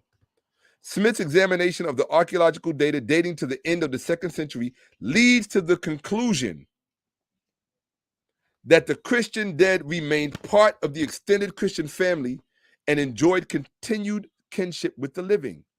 In ancient Egypt, above ground is a public space known as the tomb chapel, which served as a place where offerings could be made to the spirit and where the deceased family and friends could hold banquets on special occasions throughout the year, including the spirit in their midst.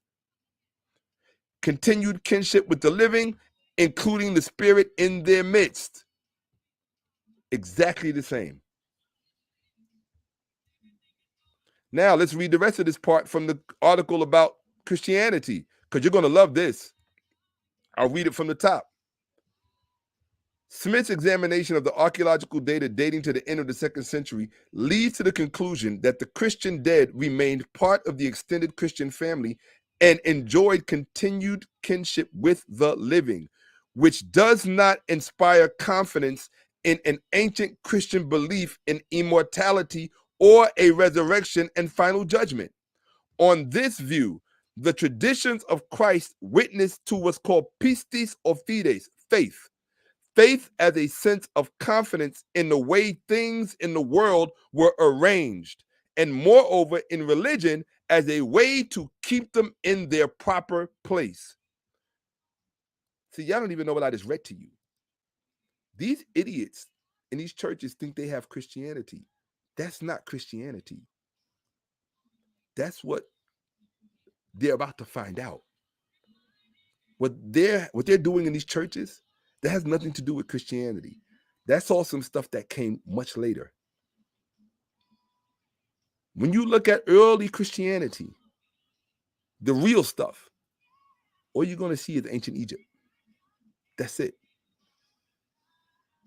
I'm going to read that part for you again, because when I read what I read to you next, you're going to bug out. Okay? I know you Christians are watching, by the way. Keep paying attention. Let me read that part again. Smith's examination of the archaeological data. Let me make sure I'm on. Smith's examination of the archaeological data dating to the end of the 2nd century leads to the conclusion that the Christian dead remained part of the extended Christian family and enjoyed continued kinship with the living, which does not inspire confidence in an ancient Christian belief in immortality or a resurrection and final judgment. They didn't believe in any of that stuff in the beginning. That's what that sentence means. On this view, the traditions of Christ witness to pistis or fide, or pisti or fide, meaning faith. Faith as a sense of confidence in the way things in the world were arranged, and moreover, in religion as a way to keep them in their proper place. Okay? Let's go. Pay attention, people. He continues in the same book, in the same journal. Listen, because I'm about to blow your mind.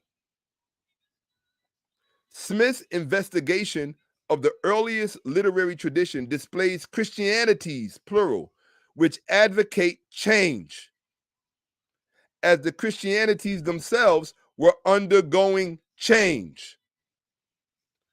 The virtue to be employed here is meti rather than Sophia. We'll come back to that and I'll explain it to you. For truth was to be won rather than given, as the earliest Christians in northern Palestine imagined a state other than the way things are, and distinguished how they are from how they ought to be. Introduction to the ancient Egyptian Book of the Dead. The deceased heart was weighed in the scales against Ma'at, the principle of things as they ought to be. The earliest Christians in northern Palestine imagined a state other than the way things are, distinguished how they are from what? How they ought to be.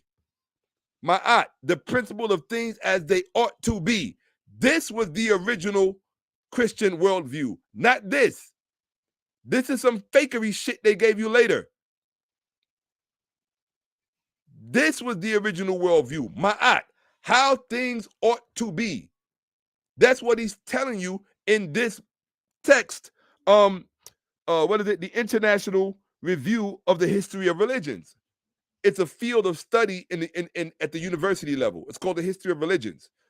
And this is a review journal, a peer-reviewed review journal. Okay? So I just showed you something. I just showed you how their beliefs were. I just gave you two things. In ancient Egypt, the goal for the person to become an Ak, in order to make sure that their Ba reunited with their Ka, so they could be an effective Ba, they could have movement, talk, and live life in a glorified body as an Ak, as an effective being, right? That was so that they could come back and be in the midst of their family with their loved ones. The same thing with the original Christian belief, that they believe that their loved ones will come back and be in their midst. The early Christians, same journal article, says the earliest Christians, did not have beliefs about immortality and the resurrection and all other stuff.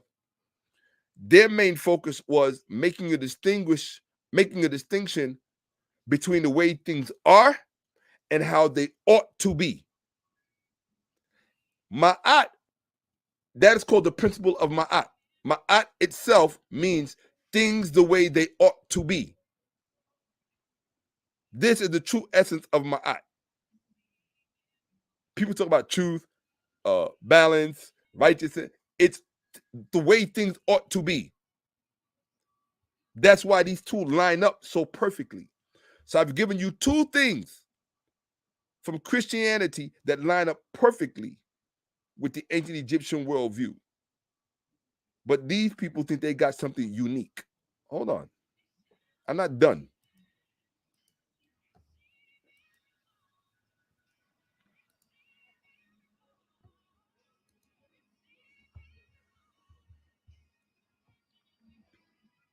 Now, are you ready for this, people? Because y'all might not be able to handle this. So, what you see in front of you, that book that you see in front of you is this book right here. The new New Oxford Annotated Bible, New Revised Standard Version with the Apocrypha, College Edition. Okay?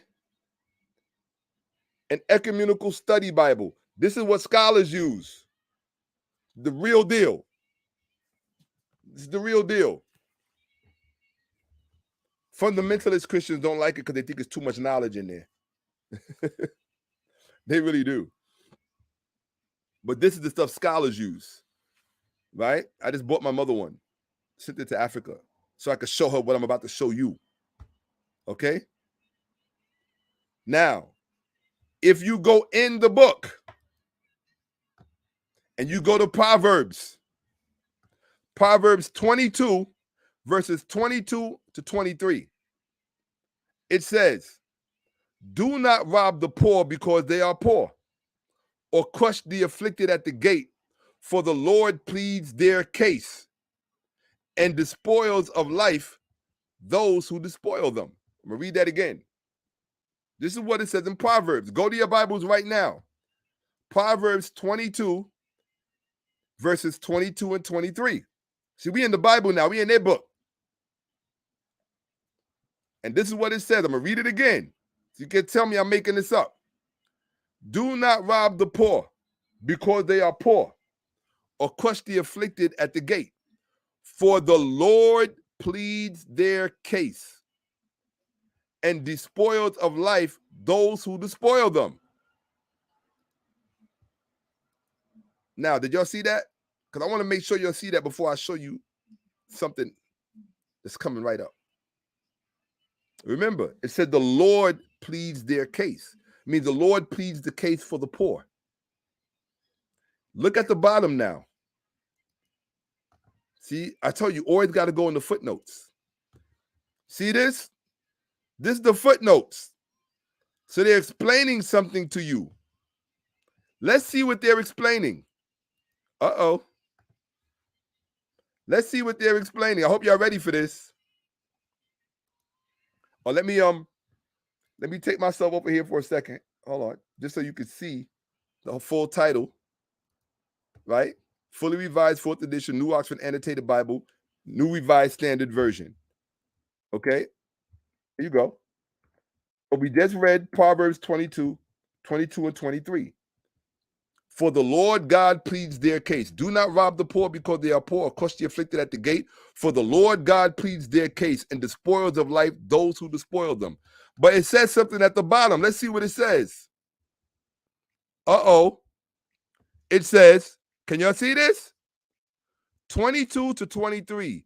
As in Amenemop, that's the ancient Egyptian writer, concern for the poor follows the prologue. The Lord replaces the Egyptian Ma'at here as the one who pleads their cause. Uh-oh. I'm going to read that again. I'm going to read that again before I crash that glass, that Christian glass. See, y'all full of shit. You took Ma'at out of the Bible and thought that they wasn't going to put it back in there. You lying motherfuckers. You lie out your fucking mouth. And it says in the book that the Lord replaces the Egyptian Ma'at. You lying motherfuckers. You busted.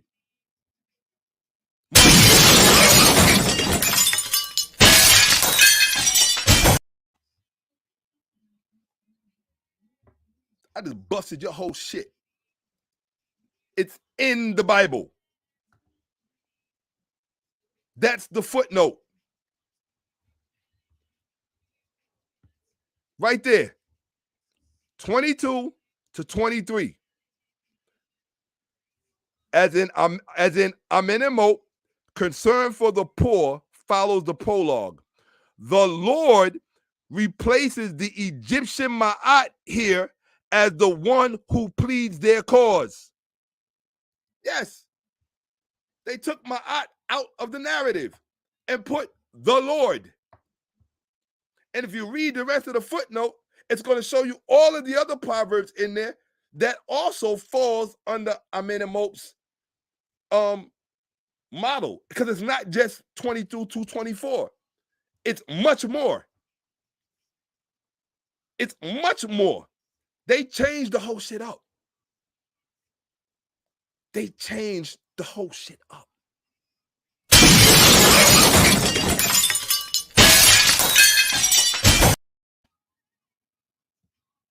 Y'all busted.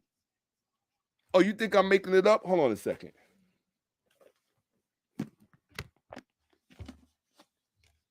Bruh, there's the footnote right there. Hold on a second. I'm going to make sure you can see it. Hold on, where's it at? It's this one right here where my finger is. All right, cool. I'm going to put it to the camera so you can see it. See the book? All right? This is the Bible. Hold on. See that? It's the Bible. Taking you inside the Bible. No sleight of hand. Hold on a second. Okay. Can you see this? Hold on a second. Here you go. There you go. Hold on. Right. Hold on. Why does it look like it's on the other side to me? Hold on a second. No, it is over here. Oh, I think I turned the page. Hold on a second. Here it is. All right.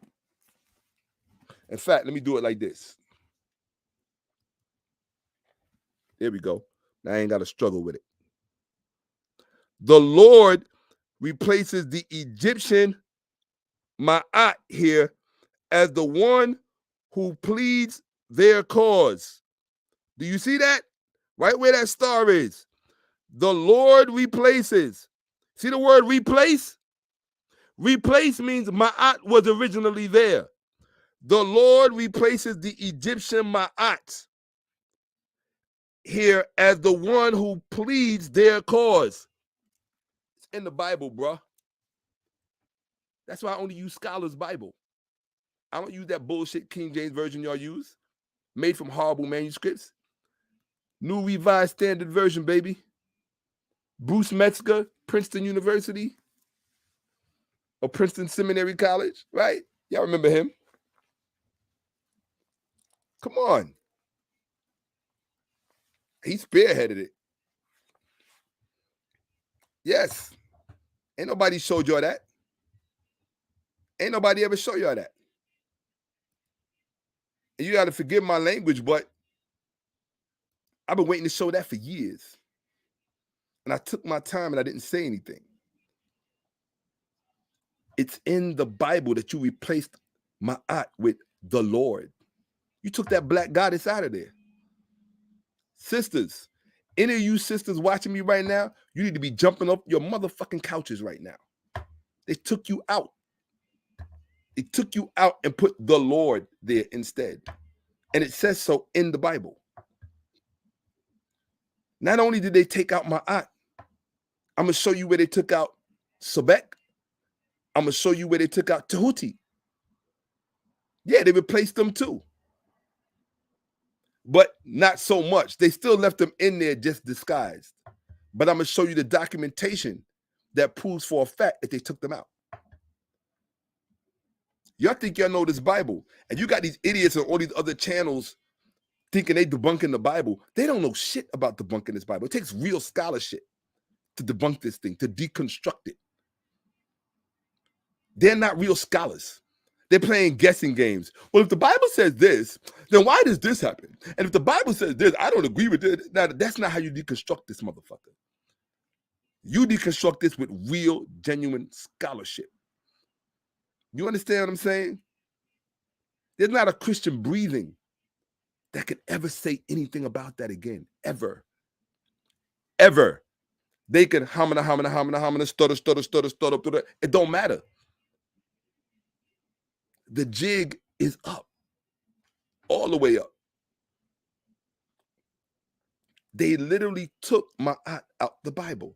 That's why in that journal I showed you before, he was describing their worldview, saying that they were interested in the way things ought to be. And when I showed you what ma'at meant, she represents the principle of things the way they ought to be. So in pleading the case for the cause, it was ma'at who was doing that initially in the narrative. They replaced her with the Lord. I just documented it for you. You can't ever undocument that. There's nothing Eric Mason can say.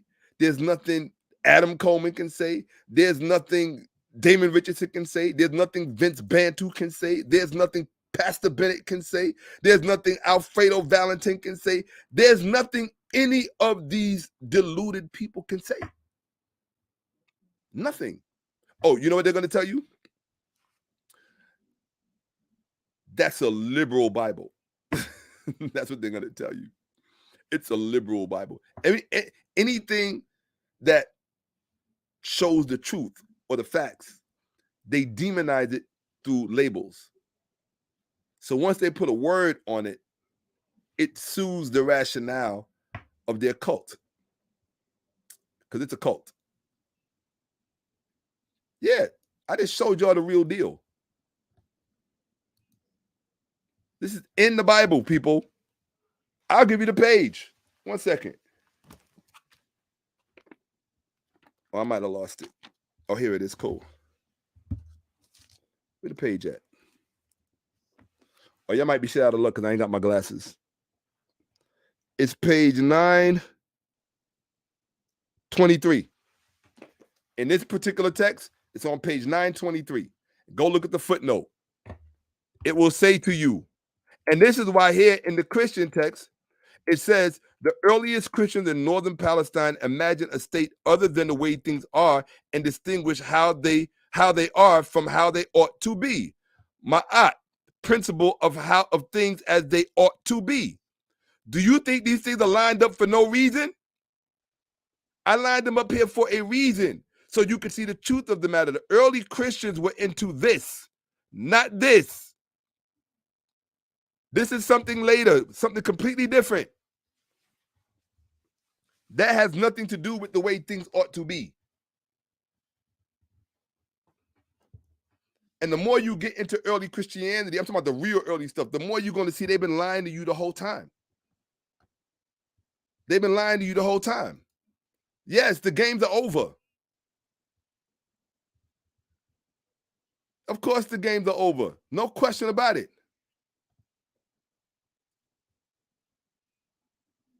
Okay?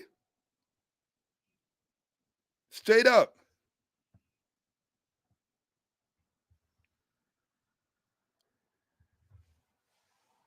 Okay? No doubt. They done. It's a wrap.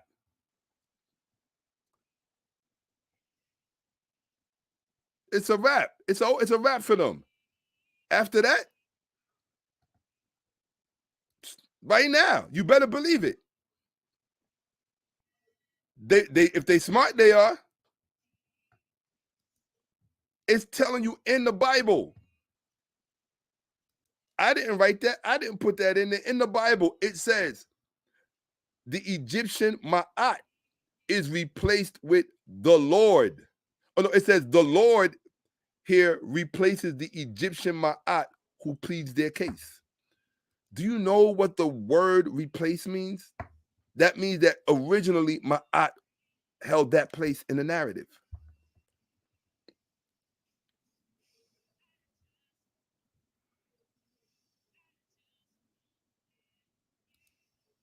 Do you understand? The way things ought to be.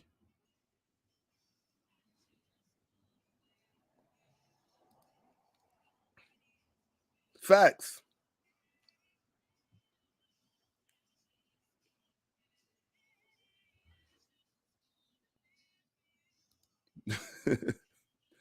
That's real.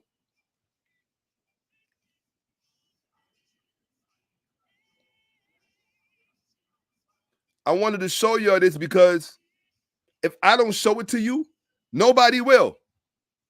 Nobody will show it to you. You understand what I'm saying? Nobody will show it to you.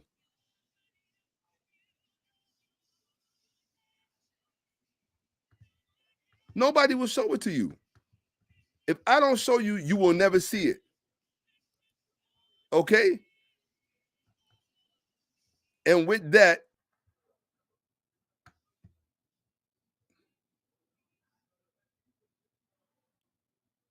check out the intro. On my own, but I ain't never alone. These haters wanna bring me in and bring me to the day that I'm gone. I see so many great things, it's like a king on the stone. I'm looking back on my own.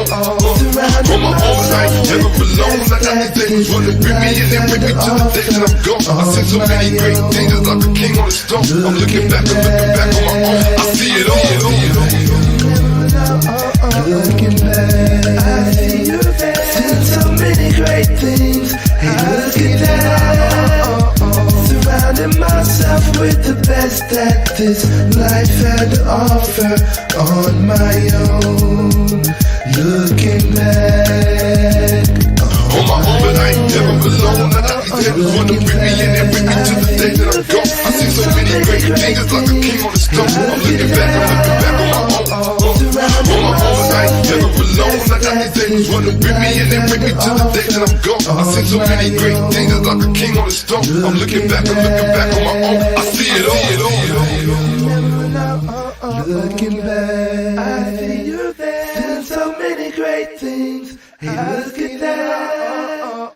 Surrounding myself with the best that this life had to offer on my own. Looking back. Okay. So that's what's up, people. Okay? That's what's up. Okay? So I wanted you to see that. Okay? I wanted you to see that. The Lord here replaces the Egyptian Ma'at. I showed you that. Documented it. Black and white. And yellow, because I highlighted it.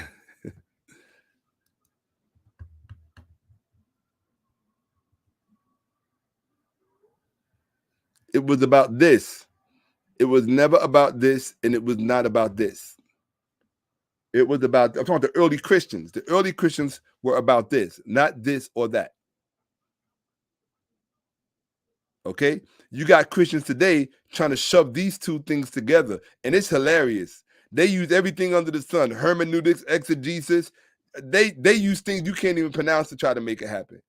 They change up theologies. They use philosophy, everything you could think of. They throw everything at it to make it stick. This is what the early Christians were about. Ma'at. What does it say? The Lord replaces the Egyptian Ma'at here as the one who pleads their cause. He's talking about 22 to 23, right here. Do not rob the poor because they are poor, or crush the afflicted at the gate, for the Lord pleads their case.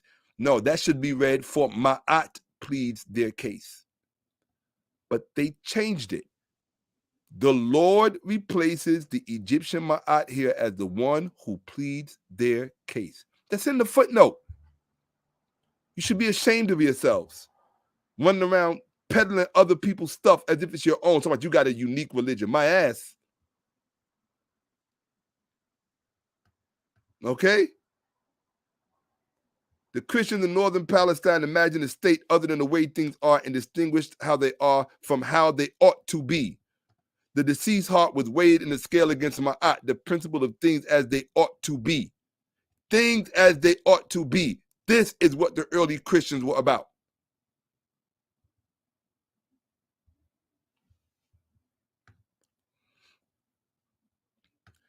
Now, let's read this from the top and all the way down. Right?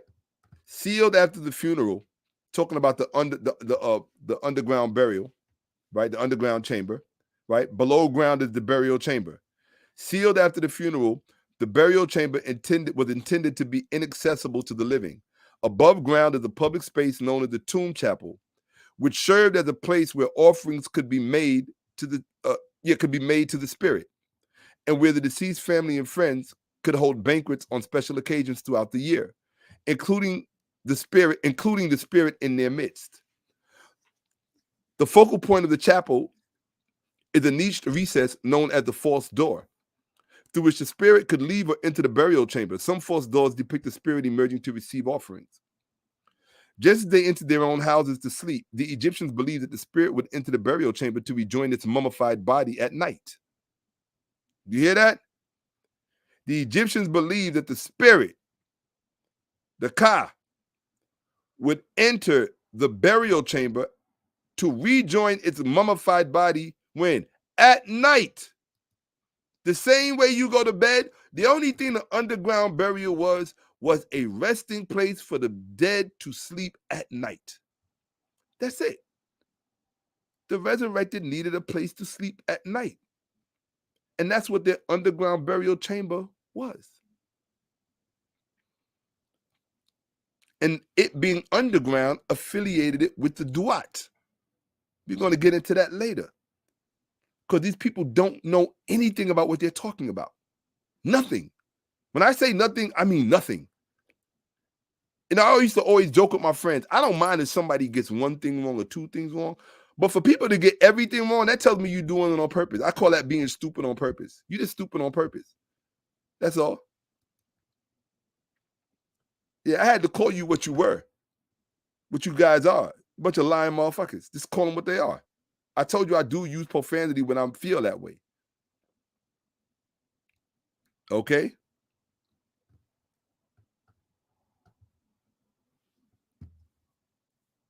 We're going to continue. Don't ever forget that. The Lord here replaces the Egyptian Ma'at as the one who pleads their case. Just as they entered their own houses to sleep, the Egyptians believed that the spirit would enter the burial chamber to rejoin its mummified body at night and would awaken at dawn to do what? Emerge in daytime into the world of the living. Uh-oh. You know what that means, right? That Christian lie you like to tell about, oh, when the Egyptians died, they just stay down in the dead world, and that's it. That's just a dead.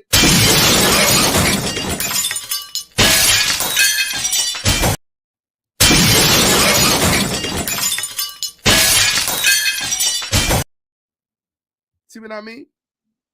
Bunch of dummies that don't study. And then you want to get mad at me because I come and I spank you. They emerged in daytime to be in the world of the living. Can you read? Can you read? Alfredo, you big dummy. Put the Twinkies down, okay? Stop eating the KFC stuff and all that other stuff, because dude, you don't have scholarship. You have scholarship. It's a difference. It's a difference. This is scholarship. I'm going to read it for you again, because you want to tell people, oh, they died and went to the realm of the dead. That's it. They're dead. They're dead. Well, hold on a second. They would awaken at dawn to emerge in daytime into the world of the living, not in the duat, not in the realm of the dead, not in Amento, whatever that messed up word that Bud tried to create. You understand what I'm saying? They emerge into the world of the living because they were part of the living society. They were part of the community.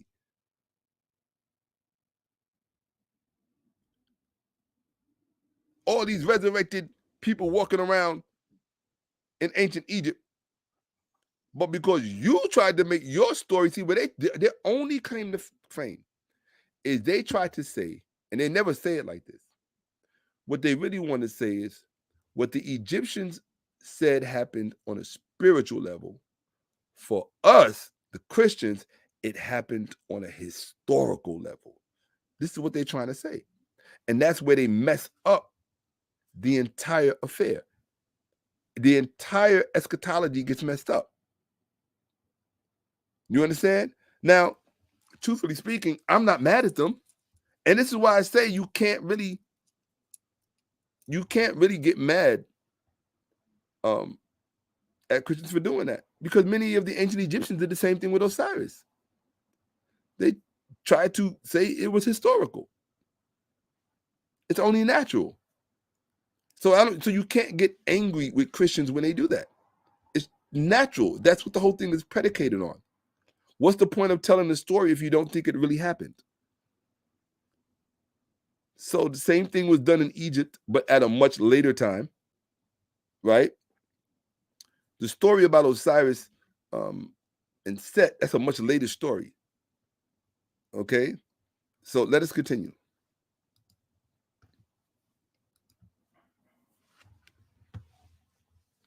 Because Alfredo needs to read this part again.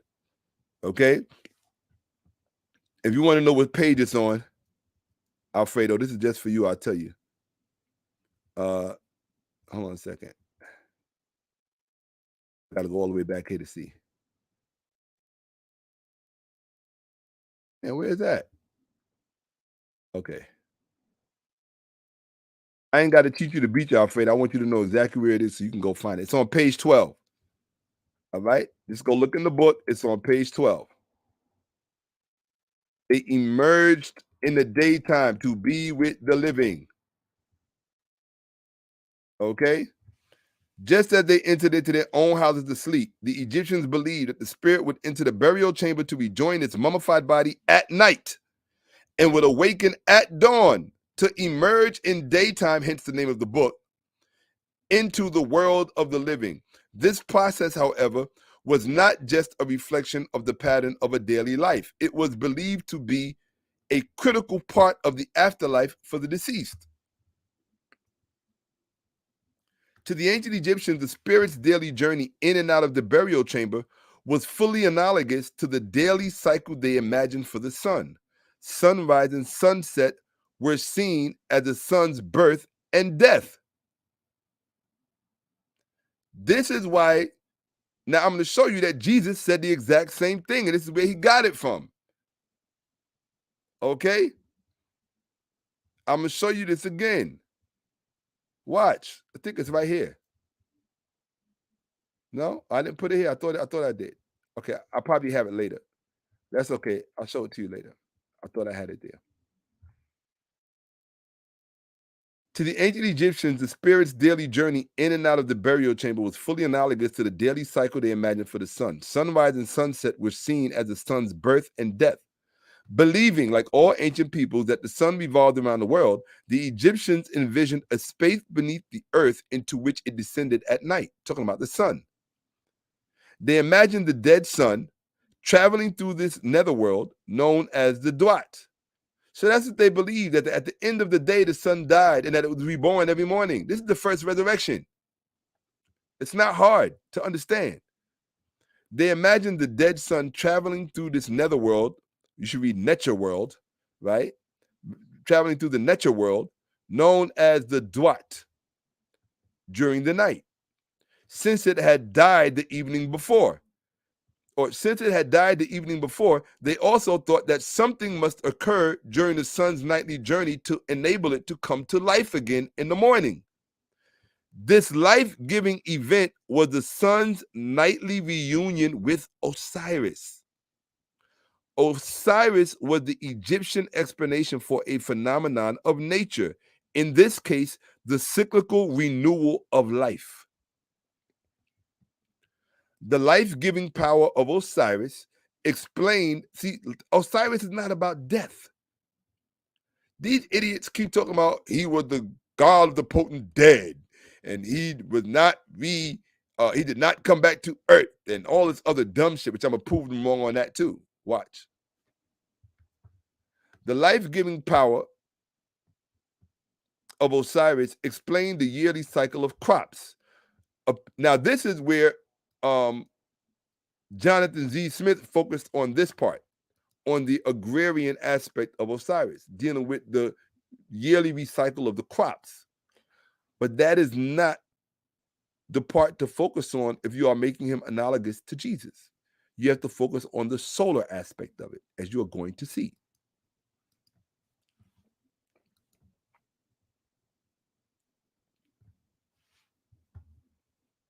It wants to be read again. The same power. Let's read this again. The life-giving power of Osiris explained the yearly cycle of crops appearing from the earth, which is birth, and being harvested, death, yet leaving behind seeds to produce new crops, rebirth. The same power was felt to be at work in the generational cycle of animal and human life, and in the daily rebirth of the sun. In the middle of its nightly journey through the Duat, the dead sun would encounter Osiris, merge with the god, and through this union, receive the power to come to life again and rise into the world at dawn. So if you want to know what Osiris represented, he represented life itself. He represented the essence of life. Period. He represented life. You trying to knock these people's representation of life down and kick it off the mark and say, oh, no, Jesus is the way. Bullshit. He represented, and Osiris is the dead. No, he represented life to the point that even the sun, in order to be reborn, had to unite with him. And then you get the same arguments that you got with Jesus. Well, what was Osiris' relationship to the sun? Right? You trying to figure out, well, what was Jesus' relationship to Yahweh? What was his relationship? The consubstantial, the Hamusian creed, all that other BS, all those ecclesiastic formulas. Silly goose.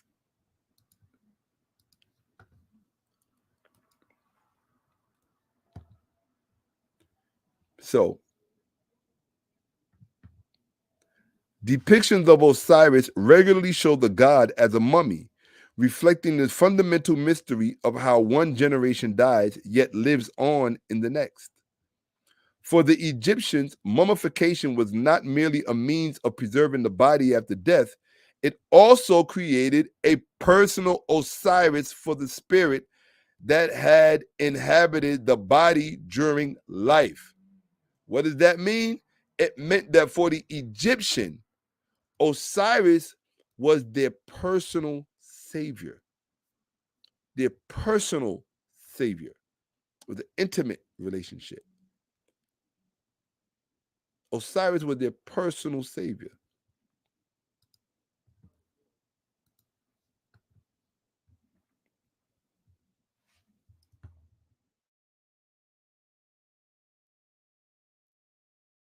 Depictions of Osiris regularly show the god as a mummy, reflecting the fundamental mystery of how one generation dies yet lives on in the next. For the Egyptians, mummification was not merely a means of preserving the body after death, it also created a personal Osiris for the spirit that had inhabited the body during life. Funerary texts recognize this identity by using the title the Osiris before the deceased name. Why? Because the deceased and Osiris had become one. Now, if the deceased and Osiris became one, as I just showed you and documented for you, the deceased and Osiris became one. Because just like the sun got its life from Osiris, in order for the deceased to get life, it needed to get it from who? Osiris. And the sun had to merge with Osiris. Well, the deceased had to merge with Osiris.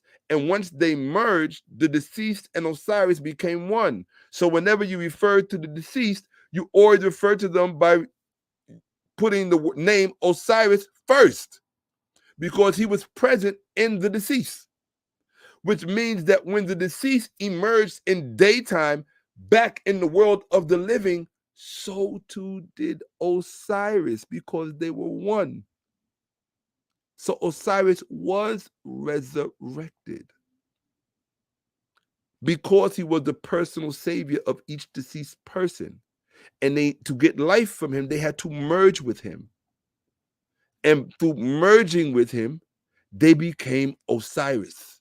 That's why the deceased was called Osiris so-and-so, Osiris so-and-so, because Osiris was present with the deceased. And when they emerged in daytime back in the world of the living, so too did Osiris.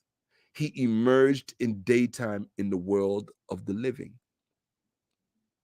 These are facts of the ancient Egyptian Osirian religion, if you want to call it that.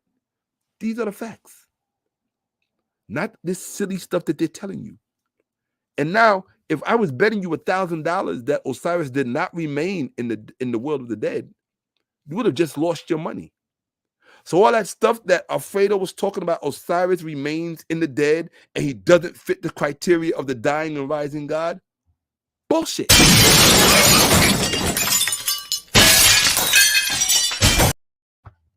Y'all just don't understand it because you're too fucking lazy to read.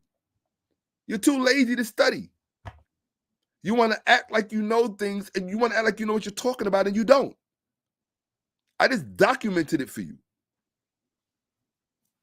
You should be embarrassed, Alfredo. Valentin, you think the way to protect Jesus is to misrepresent the truth and the facts of everybody else's religion.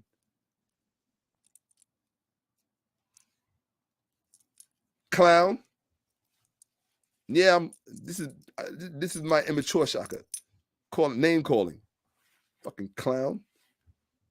Yeah, because I get pissed off. I get pissed off because it's not necessary for y'all to lie. You got to cheat us to beat us? Just admit that you don't understand how it worked.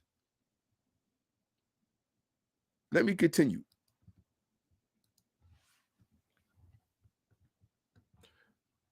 Funerary texts recognize this identity. Let me read this again. Egyptian mummification was not merely a means of preserving the body after death. It also created a personal Osiris for the spirit that had inhabited the body during life. Funerary texts recognize this identity. So this is identity they're talking about. They recognize this identity by using the title the Osiris before the deceased name. By rejoining its mummy at night, the spirit received the power to come to life again and emerge in daytime just like the sun. But they emerged as Osiris back into the world of the living in daytime. And this was a daily process. Here, Osiris is being resurrected all over the place, daily. And you're trying to compare something that you claim happened once? Osiris is still being resurrected. As long as people accept him as their personal savior. He hasn't gone for Osiris to disappeared is like saying life disappeared. When did life disappear? It could be camouflaged, it can be obfuscated, it could be obstructed, but it can't disappear.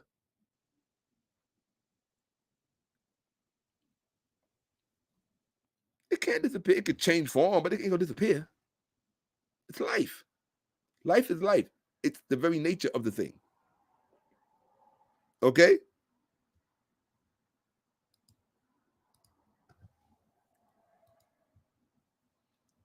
By rejoining its mummy at night, the spirit received the power to come to life again and emerge in daytime just like the sun. The sun's nightly journey through the Duat was not a simple matter. The Egyptians imagined this natural world. I say natural world, they say netherworld. It's natural world is proper. The Egyptians imagined this netherworld or natural world as a place of hazards, peopled by hostile forces that tried to impede the sun's progress. In particular, a giant serpent named Rerek or Apep. So they thought they were the first one to have a bad snake in their story. No, we were the first ones to have a bad snake in the story. Like that of a fetus in its mother's womb, the viability of the sun at night was thought to be fragile and perilous until it had successfully united with Osiris and received the power of independent existence.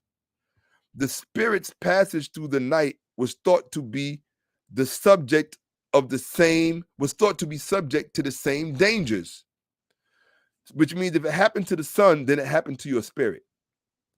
The Book of the Dead, like other Ak-making texts, was designed to provide the spirit with the ammunition it needed to overcome these perils. Some of its texts are directed against hostile forces. For example, see spell 32 for repelling a crocodile, which comes to take away a spirit's magic from him in the realm of the dead. Or spell 34 for not being bitten by a snake in the realm of the dead. Right?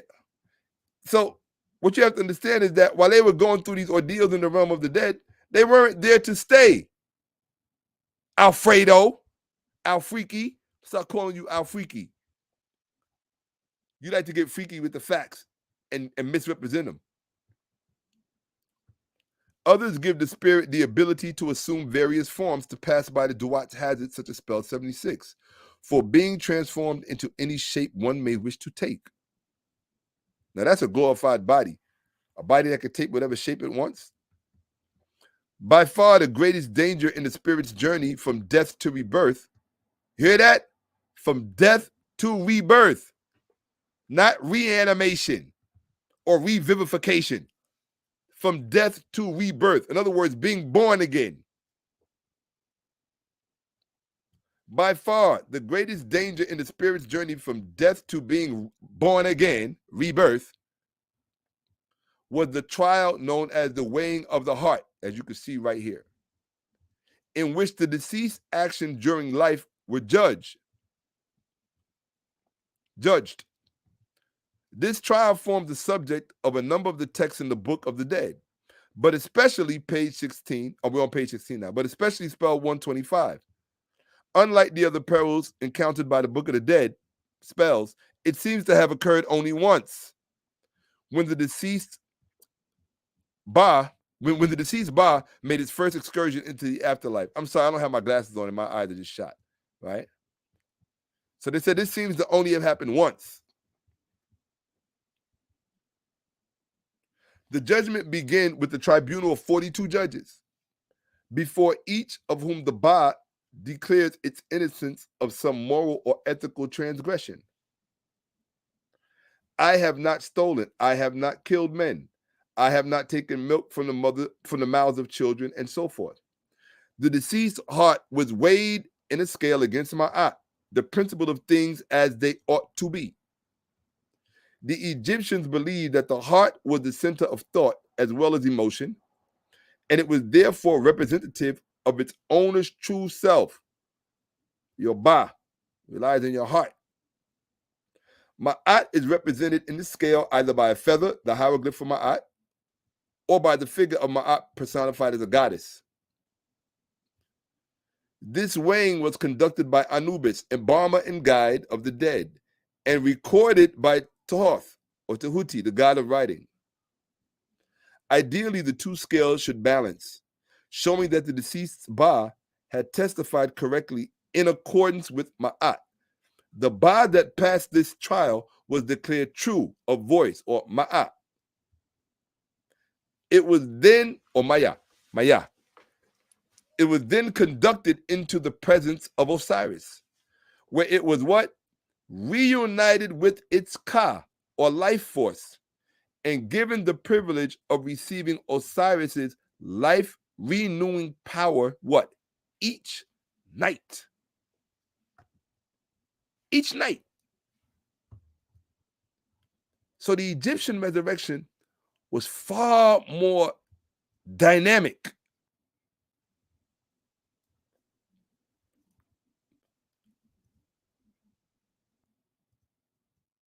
It was far more dynamic. They're trying to tell you a story where this thing happened. The Christians are trying to tell you, but this thing happened once a long time ago. And way, way in the distant future, something else is going to happen. And between then and then, we just got to believe. And it's only going to happen once on each of these occasions. The Egyptian story was more dynamic. You took something that was far more perpetual and more perpetuating, more dynamic, and you took a small piece of it and tried to appropriate it for yourselves. And Roger Clay, you tried to make it historical.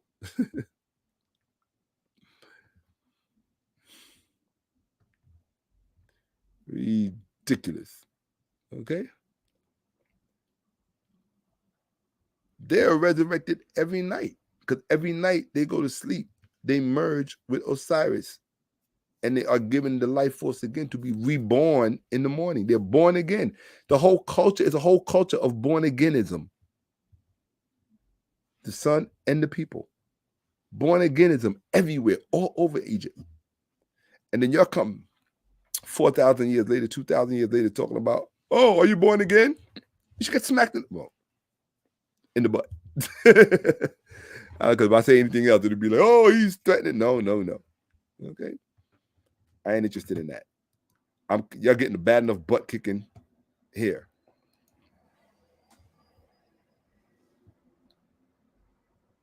If the deceased heart did not balance with Ma'at, the Ba was declared diminished of voice. The heart was then thrown to a beast sitting next to a scale, an amalgamation of the three most dangerous animals in ancient Egypt: crocodile, lion, and hippopotamus. This being was known as Amit, swallower of the dead. The Egyptians called this the Egyptians called this experience dying a second time. And think about it. If you can be born a second time, then you should be able to die a second time. Get it? See the correlation? Okay, it's balanced. Anyway. And those who had undergone it, the dying the second time, were known as the dead. Although they continued to exist, the dead were incapable of rational thought. So I think Christians are mostly the dead. because they're incapable of rational thought, right? Incapable of rational thought, emotion, or true life. Unlike the ox, they were condemned to remain forever in the duat, never emerging in daytime. See, this is the distinction Alfredo Valentin, the bullshit apologist, fails to make. The people who are designated to remain in the realm of the dead, the so-called duat, and another thing too, the realm of the dead is not the entire duat. It's just a place in the duat, because there are other places in the duat that act as Nut's womb. There are other places in the duat that act as a very sacred, beautiful places and spaces. So the duat is it's varied, it's complex. But don't run around talking about things that you don't know anything about. The people who were resigned to stay in the realm of the dead were the dead, those who died a second time, not those who were resurrected through their becoming one with Osiris and then emerging in daytime into the world of the living.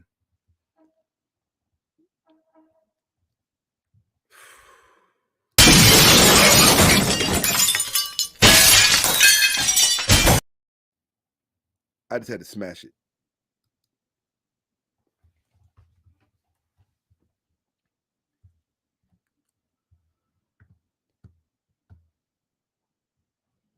Okay.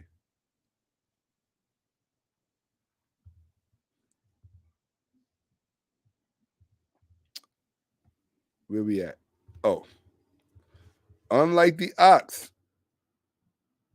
the dead were condemned to remain forever in the duat, never emerging in daytime. So, Alfredo, that's why I said in my class you would fail. You would have to, I'm serious, you would you would be like, oh, forget it, bro. Because you don't have scholarship. You have no scholarship. When it comes to Christianity, you want to make the finest distinctions. You'll split the hairs of the split that you hear, of the hair that you split. You'll split the hairs of the hair that you split. But when it comes to ancient Egypt, you want to create these broad strokes. Or everybody was dead, just the king of the dead, and they were just stuck in the realm of the dead. And that's it. Bullshit. That just showed that you didn't even understand what you were talking about, because you didn't understand it. You didn't bother to understand it. You didn't even try to understand it, because you didn't want to understand it. You just want to try to badmouth it, something you didn't understand, which is the height of ignorance. That's what it is, the height of ignorance. Badmouthing something you don't understand? No, don't do that. Ask, learn, study. Idiot.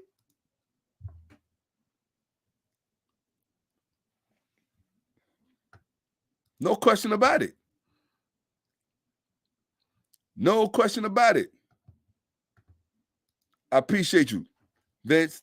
I thoroughly appreciate that, bro. That book, you can purchase that on Amazon. It'll come right to your house, to the mail. You'll have it. And you'll be, oh man, yo, look. In fact, give me until this is over, and I'm gonna put the link in the description so you can use my link to buy the book. I'd appreciate if y'all just hold off, right? That way you can support the channel and you can invest in yours truly by using the link that I give you. All right. So that way you support the channel. So don't go to Amazon yet. Let me take the link, put it in the description. And in fact, I'll do it at the end of the platform. I'll do it at the end of the show, at the end of the broadcast. Okay. So let's go. Where we at? So I want you to think about these things as we go on. So you don't let people just come and tell you anything that's not true. Okay?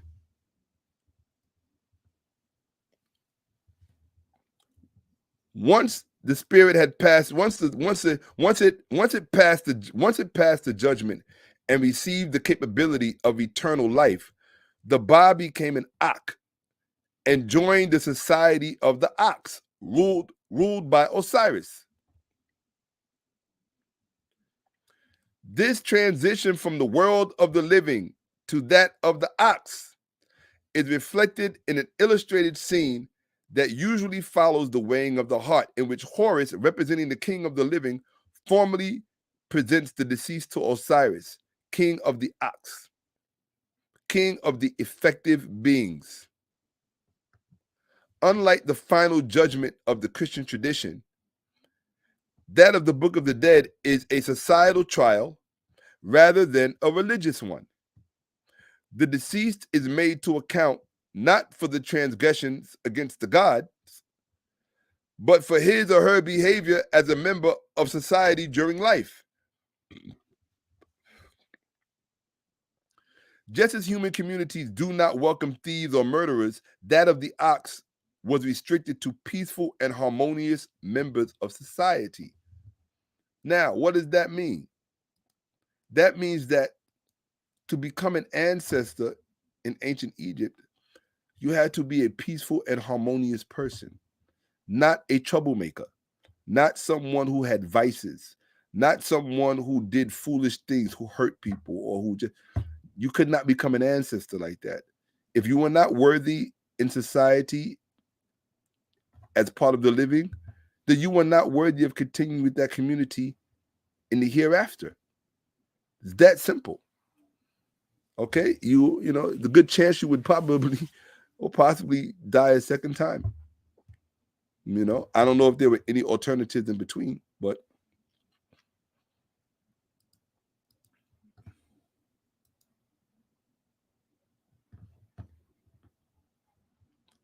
as ox, the deceased could expect to return during the day to the world they had known. But because they now inhabited a higher plane of existence, they also had direct access. Hold on. Higher plane of existence. But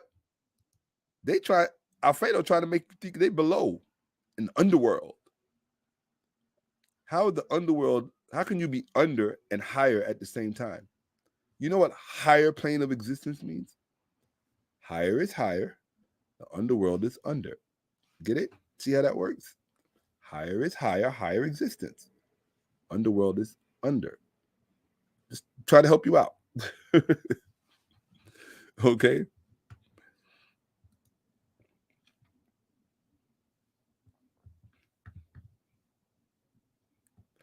But because they now inhabited a higher plane of existence, they also had direct access to the parts of the world inaccessible to the living. During the day, they could cross the sky with the sun in his boat. Wait a minute. So these resurrected spirits, these ox, these effective beings, when they emerged in the daytime, they could ride in the sun boat with the god Re across the sky. So they could ride with God, Re, in his solar boat across the sky in the beautiful blue sky. So why are you trying to make us think they trapped down below somewhere? Alfredo, why are you so desperate to infuse fear in people? Because that's what you do. You try to demonize shit so that people don't want to understand it and they run from it and fear it. I think, to me, that is the personification of evil. And that's why, to me, I think Christians are evil. By nature, I think they're evil. You're trying to uphold an evil creed, an evil doctrine. Stolen goods. Ain't nothing good come out of stolen goods. Alfredo Valentin, Mr. Liar. Did you hear that?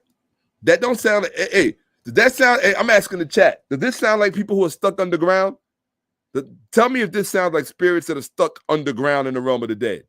It says, but because they now inhabited a higher plane of existence, that doesn't sound like down in the realm of the dead, lower underneath. They also had direct access to the parts of the world inaccessible to the living. During the day, they could cross the sky. Now, they're crossing the sky in the daytime. Does that sound like being trapped underground in the realm of the dead? I'm just asking you guys. Give me answer it in the chat. I'm just so disgusted with the ignorance of these Christians always trying to explain shit they don't understand. You don't even understand your own religion. Then you're going to try to explain the mother religion that all those other religions came from. And it's right. This was not even a religion. This was the culture, right? You made our culture your religion. That's what you did. I'll repeat myself. You made our culture, which the original Christians were reclaiming for themselves. You made that into your religion. You understand? Understand. Okay? Because Alfredo, hold on a second. Because y'all think I'm just making this up. Hold on a second. Where he at? Look at this. Come on. Say it again. That there is life for the dead, although it is of a different character than that of the living. What is to be feared is dying a second time in the realm of the dead. Book of Going Forth by Day 175 to 176. He did not return to his former mode of existence, but rather journeyed to the underworld, where he became the powerful lord of the dead. So you see how he keeps focusing on the dead and the underworld. So he wants you to think that all of this stuff transpires in the underworld in some dark, gloomy place. In other words, he's trying to describe Hades. He's trying to describe Sheol. That's not what this is. That is not what the Duat is. Okay, Duat actually means the place of praise. The place of praise. But because it was under, what happened was, it seems like later people, even like the Greeks, the Jews, and so forth and so on, they only understood one part of the Duat, which was the realm of the dead. Okay, and so they, in expressing their own version of it, they just made the whole thing place of the dead. In fact, in the Jewish cosmology, that's where everybody goes, whether you're good or bad. You go to Sheol. Period. Period. Ain't no heaven. The fuck are you talking about? Ain't no heaven. No, you die, you go to Sheol, that's it. That's what Jews believe. All right, we're not going to talk about the Pharisees and, they believed in the afterlife. That's some much later stuff. Okay? The general Jewish belief was you die, you go to Sheol, that's it. Whether you're good or bad. Okay? The Egyptians believe you die, you merge with Osiris, he becomes your personal savior, and then because of that, you are reborn every day. You are reborn for eternity. You are reborn every day for eternity. Every night you go to sleep when you go back to the Duat and you merge with Osiris. Because if the sun has to do it every day, you have to do it every day. You are a creation of the sun. All of us. So we do what the sun does. If the sun has to go underneath that night when you see the sun set and it goes down under the earth, then the same thing happens to the spirit because your essential essence comes from the sun. So it will follow the same course. And the tomb and underground burial chamber was a representation of all of that. It being below ground represented below the horizon where the sun goes down underneath. But your spirit, your ba, your essence emerges in daytime. It doesn't stay down in this gloomy place called Sheol or Hades. Hey, sunshine, time to get up, time to come up and out into the sunshine. In ancient Egypt, your spirit was singing, I can see clearly now, the rain is gone. I can see all obstacles in my way. That's ancient Egypt. Y'all need to play that song every morning you wake up, and that should make you think of ancient Egypt. I can see clearly now, the rain is gone. I can see all obstacles in my way. Sorry, guys, I'm not vocally sharp right now, but I haven't been training in about a year, but vocally that is. So I just wanted y'all to understand this, okay? They're talking about emerging and going into the sky, across the blue sky with the sun. You down here on a cloudy earth, snow, sleet, running around Brooklyn all fucked up, Alfredo Valentin, Why their spirits were up in the sky with the sun in the solar boat.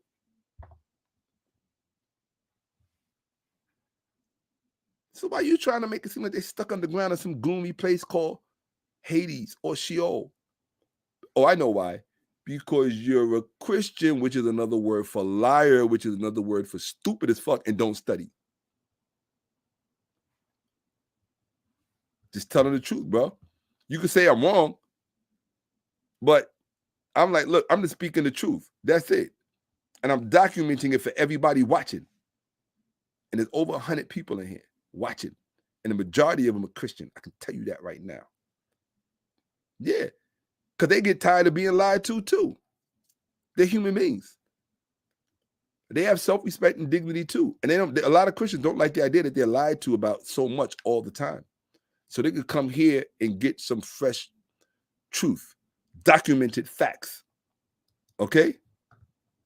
Trying to make it seem like they stuck underground. You clown. Big Christian bozo. Where we at? So, as ox, I got to read this part because I love this part.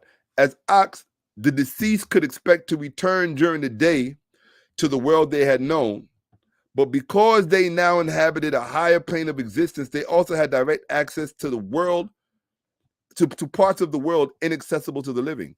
During the day, they could cross the sky with the sun in his boat. At night, they could enter regions of the sky inhabited by the stars. So look at that. At nighttime, if they didn't even have to go to the Dwat. Or they probably went to the region of the stars with the other ox. And then when that was over, then they went back. So these spirits were hanging out late. Because at nighttime, they were going to the part where the imperishable stars were. And then they would return to their tomb at night. Okay, so they were hanging out late. They were partying up in the sky. That's all. Okay, no problem. I get it. Hold on.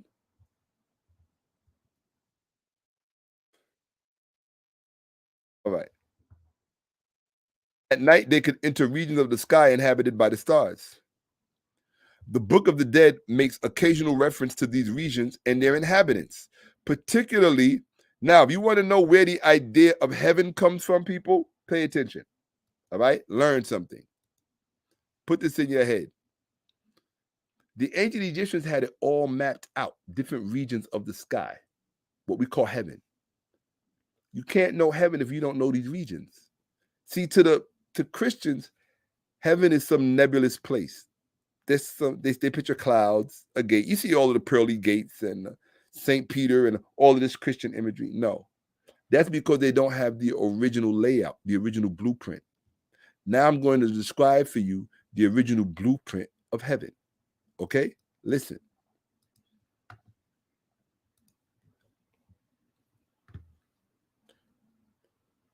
The Book of the Dead made occasional reference to these regions and their inhabitants, particularly the marsh of reeds or fields of rushes, right?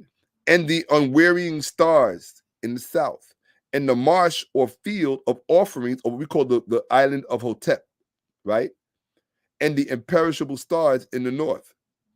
The ox also had direct access to the gods, and living Egyptians often beseeched them to intercede on their behalf. So all of these places that they just named, the marsh of reeds or the field of rushes, the unwearying stars in the south, and the marsh or field of offerings, and the imperishable stars in the north, these are all regions of the sky. They're all regions of the sky, what you call heaven. This is the neighborhood of heaven, the neighborhood of the sky. Okay? That you don't know a damn thing about. So you got to make up kindergarten stories because the real one is too complex for you. I get it. That's why I say everything ain't for everybody. I always say Christianity is for the simple-minded, simpletons. I'm not the first person to say it. They said that back in antiquity. Celsus said that. Augustine, the church father, wrote about it. No, Origen, the church father, wrote about it.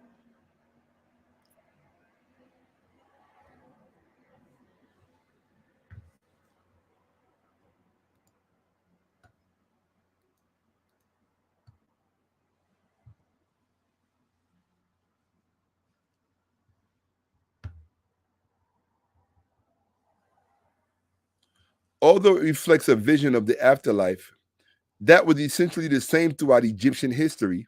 Read that again. Although the history of the Book of the Dead, right? Although it reflects a vision of the afterlife, that was essentially the same throughout Egyptian history. Why is that important? Because that fool, Muhammad Tanzimur, said that, oh, their religion was different every dynasty. They worshiped somebody different. Every dynasty, there was a different God. It says here, their vision of the afterlife was essentially the same throughout Egyptian history. So I don't know what he's talking about. The Book of the Dead did not appear in classical form on scrolls of papyrus until midway through ancient Egyptian history, in the period known as the New Kingdom, 1500 BC.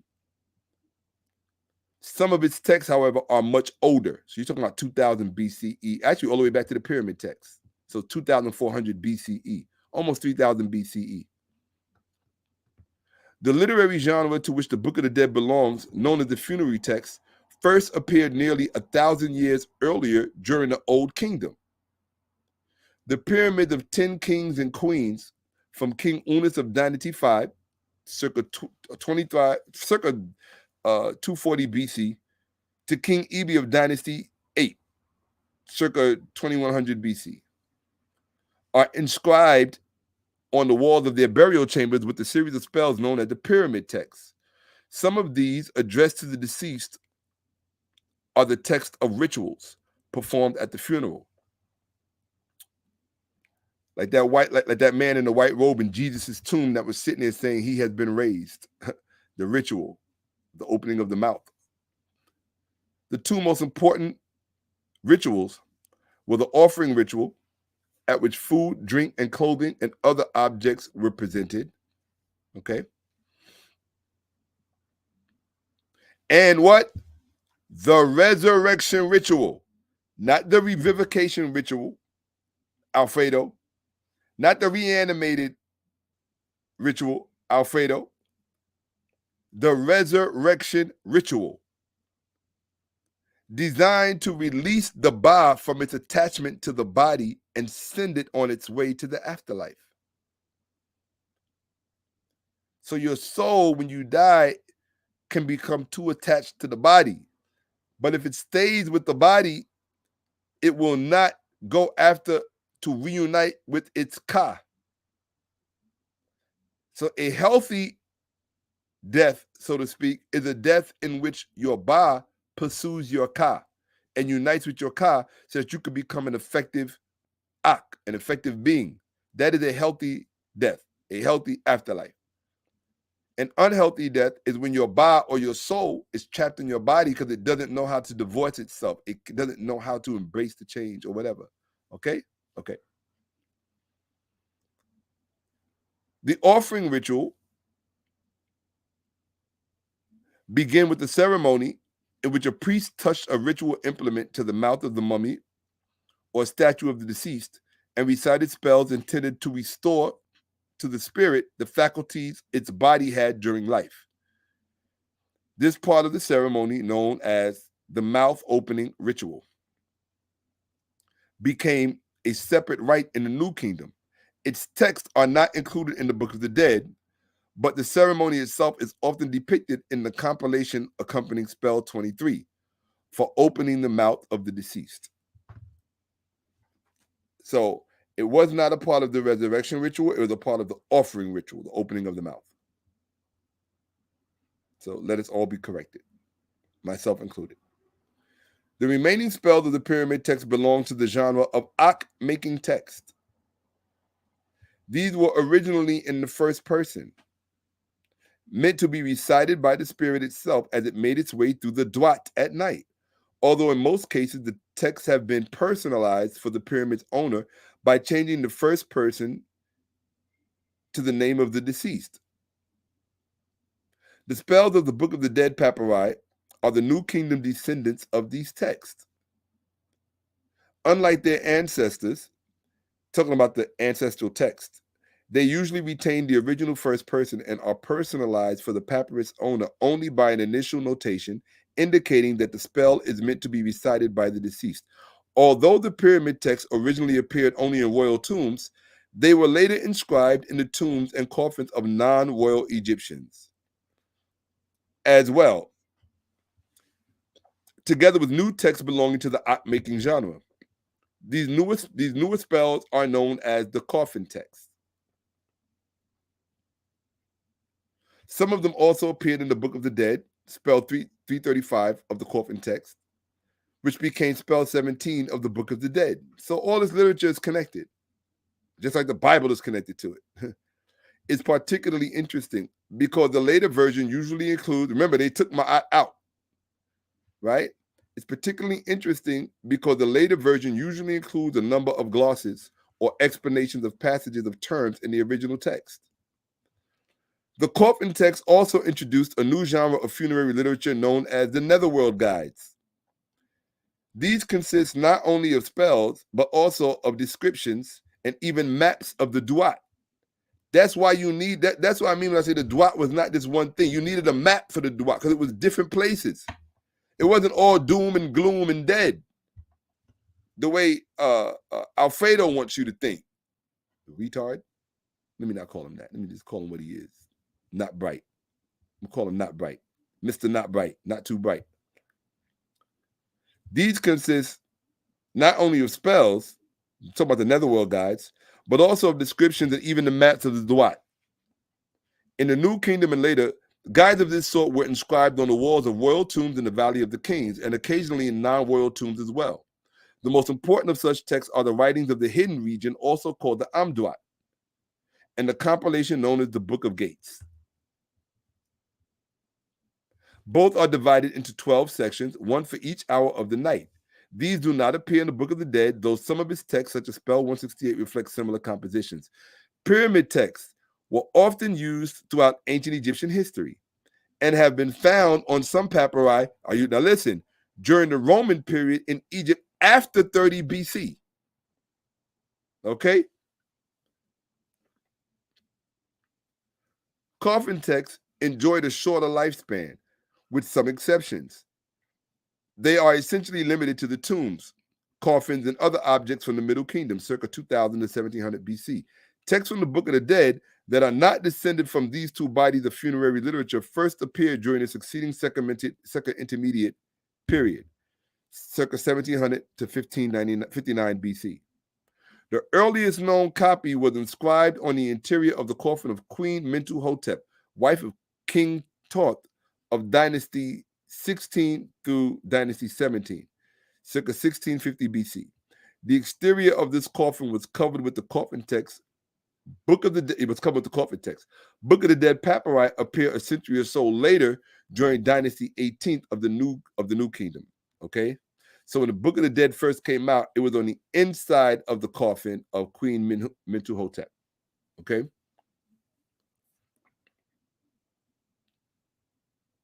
The typical New Kingdom papyri of the Book of the Dead contain a register of brightly colored scenes or vignettes across the top with the text of the spells below.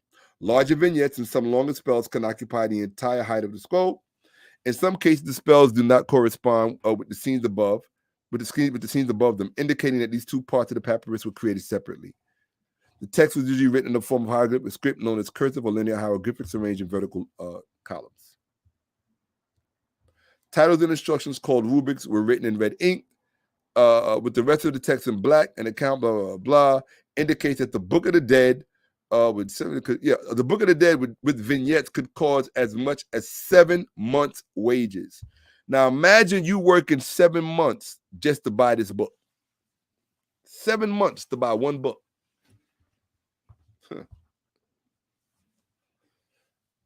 During the New Kingdom, the number of spells of the Book of the Dead varied from papyrus to papyrus, although some 187 spells are known from this period, although none of the individual papyri uses all of them. Some of these texts are descended from the spells of the coffin text and of the pyramid text and coffin text, but most are new compositions original to the Book of the Dead. In papyri of the New Kingdom, the order of spells in this Book of the Dead was also variable. Most manuscripts begin with an invocation of Osiris followed by spells 1 and 17. Both these spells are often entitled Emerging in Daylight, and their precedence in the sequence of spells give the same title to the Book of the Dead as a whole, emerging in daylight. The weighing of the heart and the text associated with it tends to occur at or near the end of early papyri. The New Kingdom style of Book of the Dead papyri is known as the Theban recension because most examples were found in the tombs of ancient Thebes, modern Luxor. It remained in use for some time, for some 9 centuries until, around 600 BC, during the era known as the Said period. An attempt was made to standardize the Book of the Dead. So the same way the Bible went through a whole bunch of revisions and standardizations, this was no different. This went through all of that, right? With a set of numbers of or 192 spells in a fixed sequence. At the same time, the use of color in the vignettes was lessened or abandoned altogether. This style, called the Said recension, was used until the end of ancient Egyptian civilization, which would have been around the 3rd or 4th century BCE. Which means that is the Egyptian Bible, the Said recension, that Jesus, had he actually existed, that is the version of the Egyptian Book of the Dead, of the Egyptian Book of Emerging in Daylight, that would have been in vogue during his stay in Egypt and during his lifetime. Okay.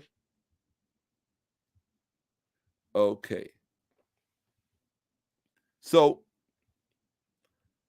we're going to reinforce the rest of this tomorrow. Let me stop here. Oops. Let's stop with all of that. So let me see. I'm just going to come into the chat.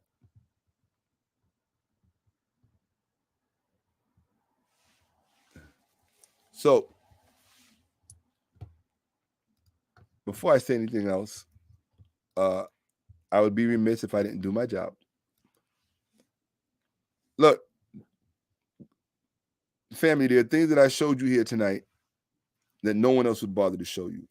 You can look at my eyes and see how tired I am, that I'm ready to go to bed and to go to sleep. I had a long day. I worked out twice. Did a lot of walking as well. But this was important for me to do. In order to make this possible, so that I'm not working over at Amazon or someplace, I need you to go to my Cash App and show your support and show that this is the platform that you back, that this is the platform that you are behind, okay?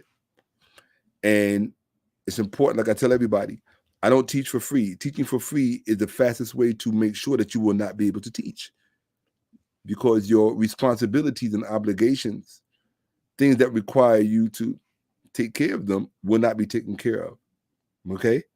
Unless you would rather see me at a squeegee board cleaning your windshield on Canal Street, right? So just go to the Cash App and show that support, show that respect to the platform. And I tell everybody, I don't teach for free. So it is adamant and mandatory that everyone watching and everyone learning pays. But here's the blessing. You pay whatever you want. You pay whatever you want. If Christians are putting their money where their mouth is and supporting their institutions and their platforms, and you're not willing to do the same for yours, in fact, even one up them more, how can you say you're better? I would have more respect for the Christians, because they're putting their money where their mouth is. They're financing their culture. They are subsidizing their narrative. You have to subsidize your narrative if this is the narrative that you claim. Okay? And my real respect goes to those of you who do that, who do go to the Cash App, because you make it possible for those who don't to learn. So you're really doing two special things. You're supporting the platform, but you're also making it possible for those who can't or won't or don't. You're making it possible for them to learn. And the more we cement this, the more this is cemented in no uncertain terms, and the more support it gets and the more investments it gets. That's just more households, more Black households that are released and liberated. Since Christians hate liberal theology so much, they are liberated from spiritual incarceration in a lie, in a historical lie.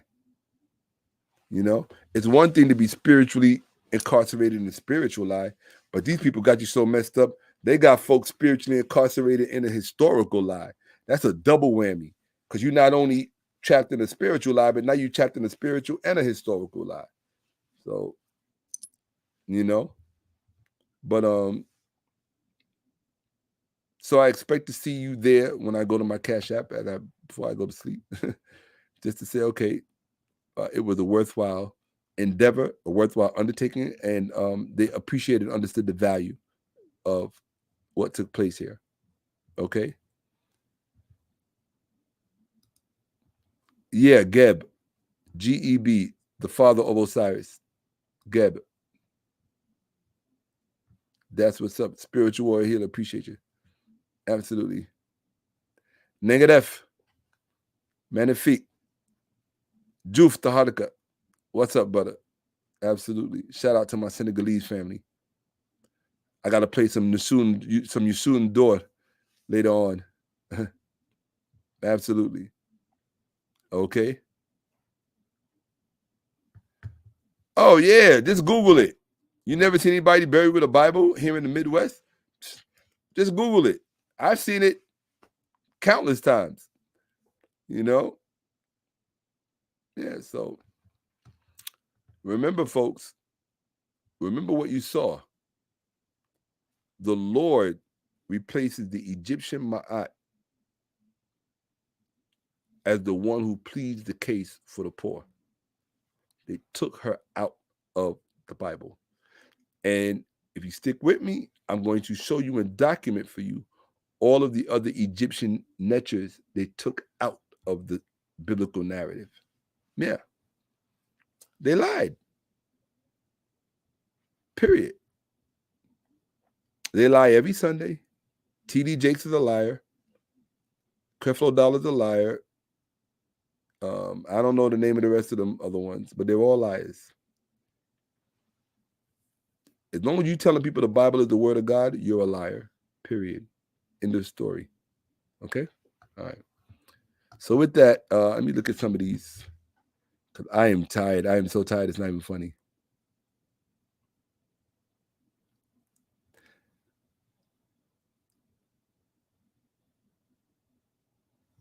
He said, forgive them for they know not what they do. I say, fuck them because they know not what they do. And don't care because they don't care about what they do. That's why. Okay. Here we go.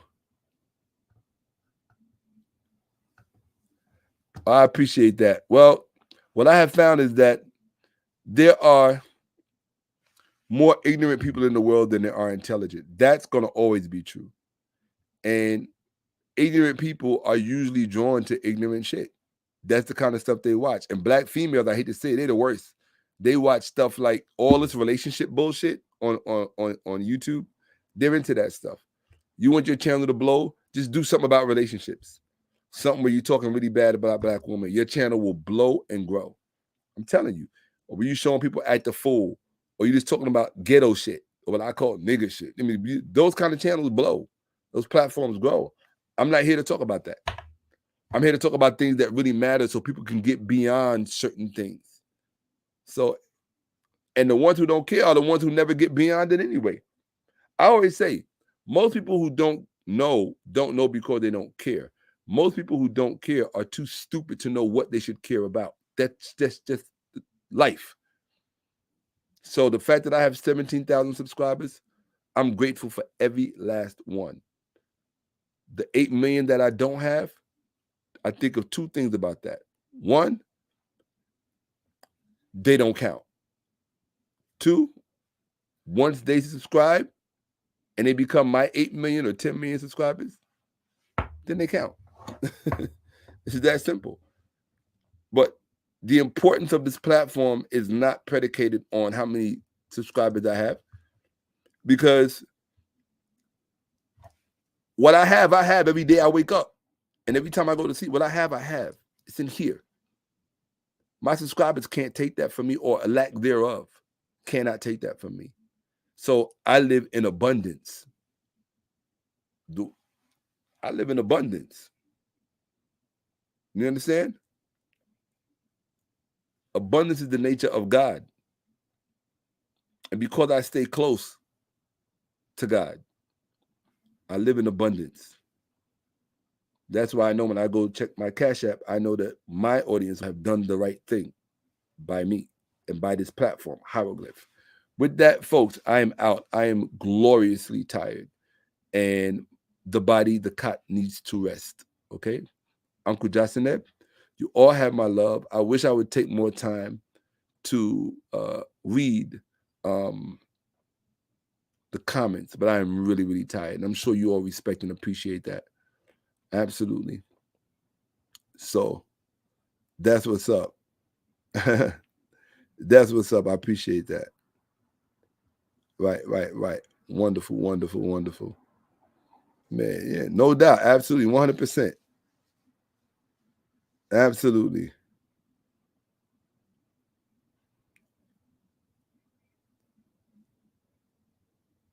This is my Kabbalah. Boy, black folks, you could throw them a GPS. They still prefer to stay lost. Here we go.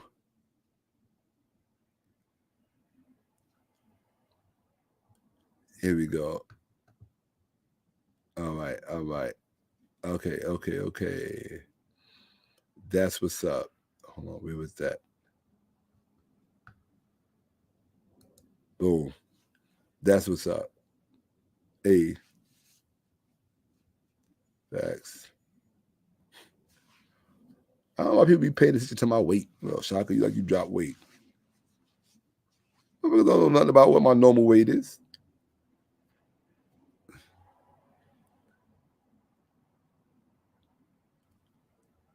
Here we go.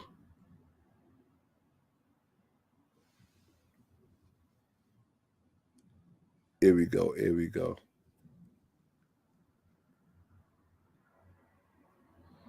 All right, that's what's up.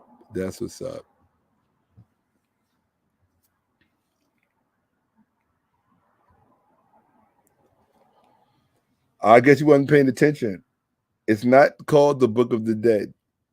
Okay? It's called Emerging in Daytime. The text of emerging in daytime. Let's call it that. It's called the text of emerging in daytime. That's it.